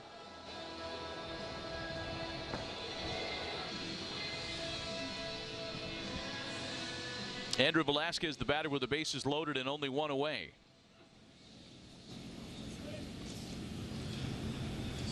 When the Tigers bat in their half of the 9th, they're going to have the number 9 hitter, Nick Maton, and then Vierling and Ibanez. Keep in mind, coming into this series against the Tigers, they've been playing pretty good baseball. They were 8-4. That's right. They had some real momentum coming out of the break. They had been pitching well. 0-2 the count to Velasquez.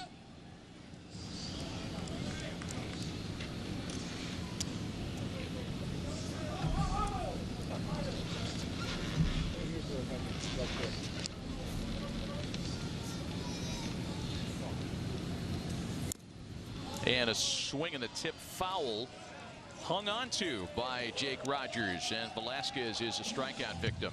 I think they're saying that was a foul ball. Yeah, now home plate umpire saying it was tipped in the dirt. Yeah.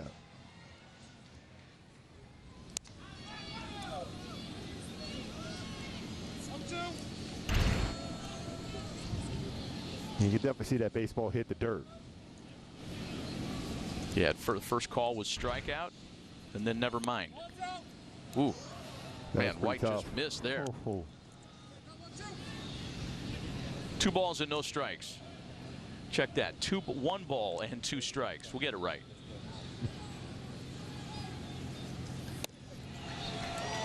And now Velasquez is struck out. 2 away.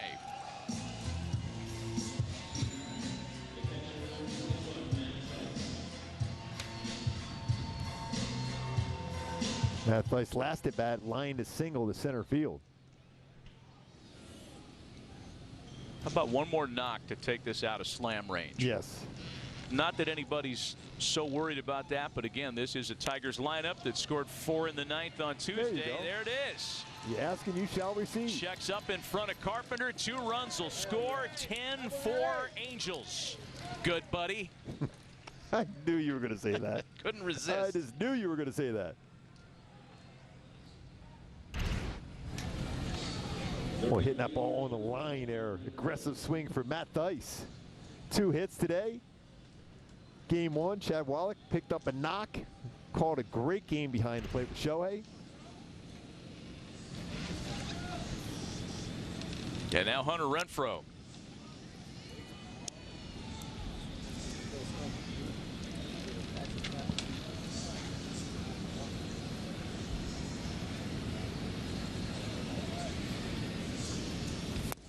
Oh, and 2 the count to Renfroe, who again has had a great day. 3 hits, including 2 doubles in game 1. 2 hits, including a homer in game 2.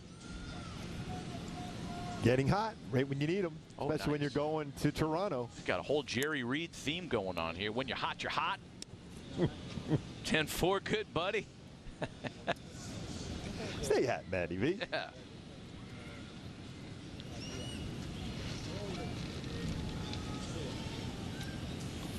Two balls and 2 strikes on Renfroe. On a day on the schedule where there are only 5 games, including this doubleheader, counting for 2 of them, I would venture a guess that a lot of people are going to be talking about Shohei Ohtani. There's another knock and another run. 11-4 Angels. And 3 hits in this game for Renfroe. Yeah, everyone's noticing now. After that trade last night and playing baseball as well as anybody in the game. Best record out of the break. Well, you said this earlier. Hunter Renfroe is staying on the breaking ball today, and this could be a really jump-off day, a big point to circle on the calendar for Hunter Renfroe, getting it back together and looking a lot like he did in April and May when he was driving in runs like a freak. And again, another base hit with a runner in scoring position for Renfroe. That's good to see that. Part of it is staying on that breaking ball. He's going to see a lot of that. Pitchers usually go to the breaking ball with runners in scoring position, staying on that, use the middle of the field. You're going to be effective.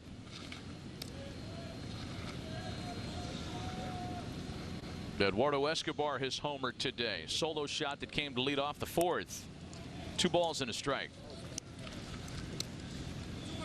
So now what? Now that you got the 3 runs and you're going to take an at least 7-run lead to the bottom half of the 9th. Does that mean Berea or Lopez? Yeah, I think Berea. Yeah. I just think that. Well, we'll have an answer for that question shortly. Another big inning for the Halos. 3 outs away from a series sweep. Batting averages are up this year. There's less downtime than ever before. Goes into his windup, first pitch, and this ball's hit a long High drive.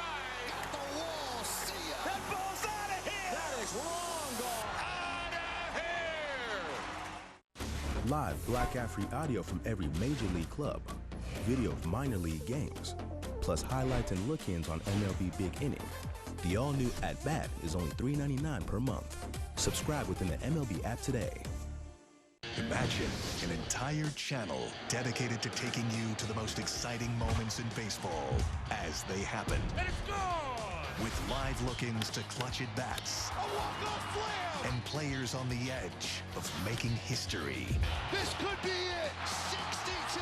It's the best seat in the house at every ballpark, all commercial-free. Can you believe it? MLB Network Strike Zone, Wednesdays and Fridays, all season long.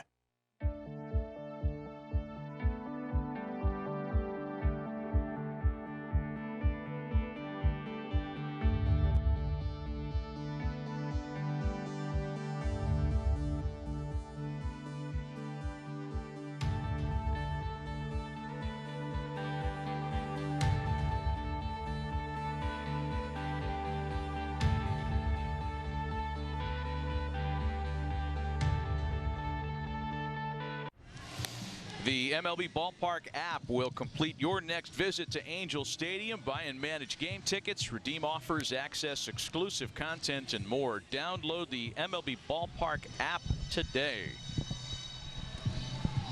Well, one last piece of business. It is Jaime Barria trying to finish this with the final 3 outs of the day to kick off this 9-game, 3-city road trip with a sweep here in Detroit. The chance to go 5 games over 500.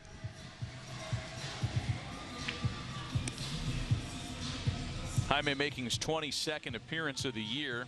Last time out Saturday against the Pirates. Retired all 6 he faced. He'll get Nick Maton and then Fierling and Ibanez in the Tigers' half of the 9th.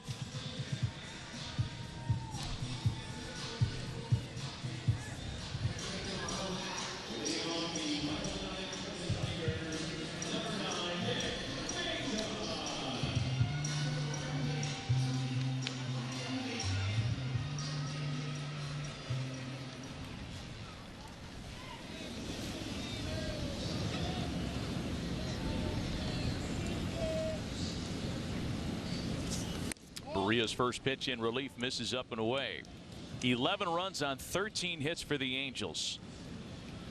And including the fun in game 1, 5 homers today. 2 balls and no strikes.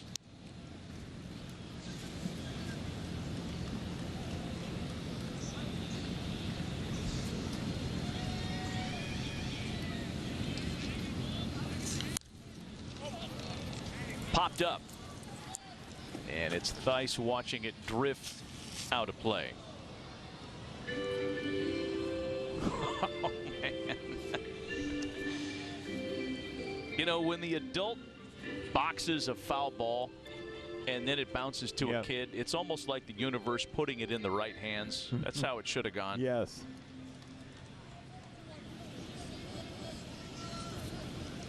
Two balls and a strike to Maton.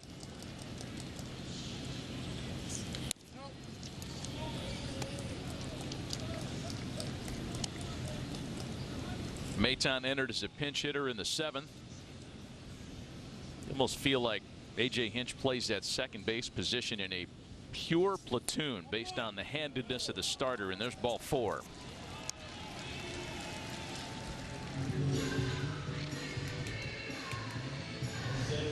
Well, we saw Ronaldo Lopez up in the bullpen. His Angel debut will have to wait for the weekend in Toronto, we'll assume. 43 games with the Pale Hose this season, but pay most attention to the numbers he amassed after the month of April. He got off to an uneven start, but has been really good of late. ERA under 2 in his last 24 games. Opponent's batting average, which is among the lowest in the American League since May 24th. Yeah, 148. I mean, that is a long period of time. And understand that every team in a race is looking for relief help. Every single team. That's a bouncer for Rengifo, could be 2. Relay back to first, and the Angels get them both. Detroit down to their final out tonight. That is the 4th 5-4-3 double play turn in this doubleheader for the Angels.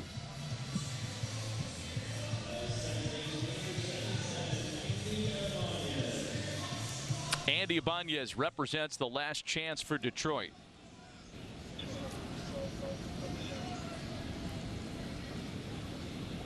Could not have scripted a better beginning to a potentially season-defining road trip.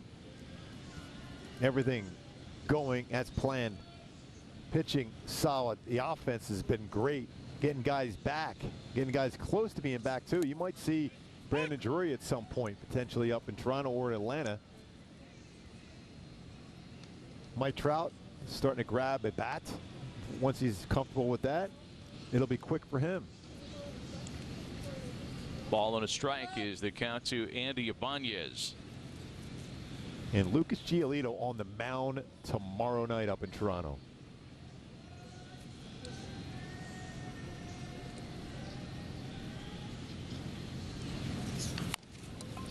A chopper over the mound. Velasquez to wrap up the day and wrap up the series. The Angels sweep 3 in Detroit after claiming Game 2 of the doubleheader, an 11-4 win in the nightcap. Yeah, it is a great game and series so far, and back-to-back games for Hunter Renfroe with 7 total hits.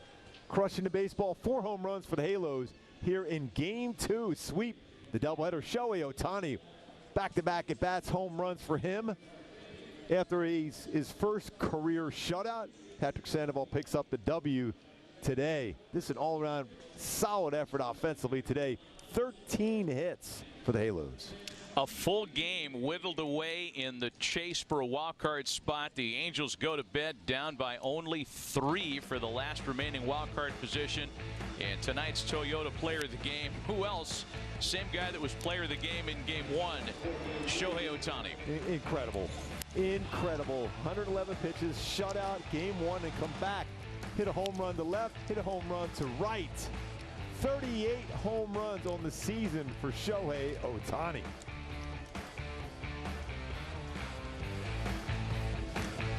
He's pretty good, I think. I think it's going to work out for him here.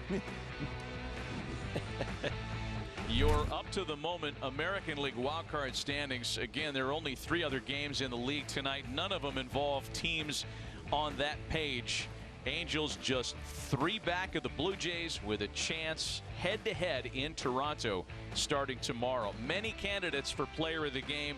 We chose Ohtani in both ends. Hunter Renfroe also with a great doubleheader day. He's standing by with Erica. Matt, thanks very much. Hunter, you guys know more than anybody how important every game is for you right now. To be able to come in here with the sweep, start of this long road trip, what's it mean for you guys? Yeah, I mean, it's great. You know, obviously we made some good trades last night and or this morning, whenever it was, and we look forward to those guys coming here. And obviously Lopez is here, so great to see him. But you know, it was a tough day. I mean, get 2 9-inning games. It was a tough day for anybody. But I came up there and showed up and pitched great. Shohei did an incredible job first game, throwing the ball, and obviously came out swinging the bat second game. So it was pretty fun to watch. But great series for us. We got to keep it going. I asked Taylor Ward this earlier. Did it feel different coming into the clubhouse today, knowing the vote of confidence the front office gave you guys with the trades last night? Oh, for sure. I mean, anytime you know, they have confidence in us to do what we got to do and add pieces and spend money is obviously always enjoyable and encouraging. But you know, we knew what we had to do. We knew we had to go out there and win,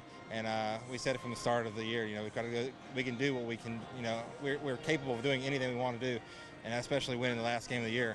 But we just got to go out there and do it. You got to go there and battle and go out there and grind, and we swung the bat really well this series. We got to keep it going. Back-to-back 3-hit games for you, the double-doubles early, the home run and the nightcap tonight. Did you find something today? You did it all in one day, but did you find something today? No, I mean, I felt good. I felt good first game.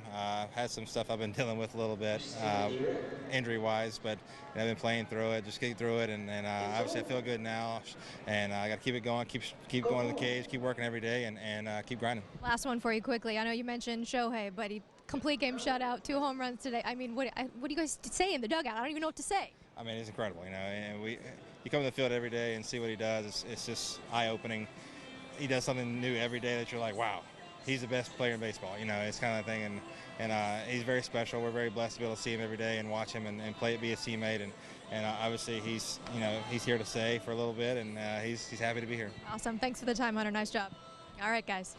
Erica, thanks. Boy, just could not have scripted once again a better start to a real season-defining road trip.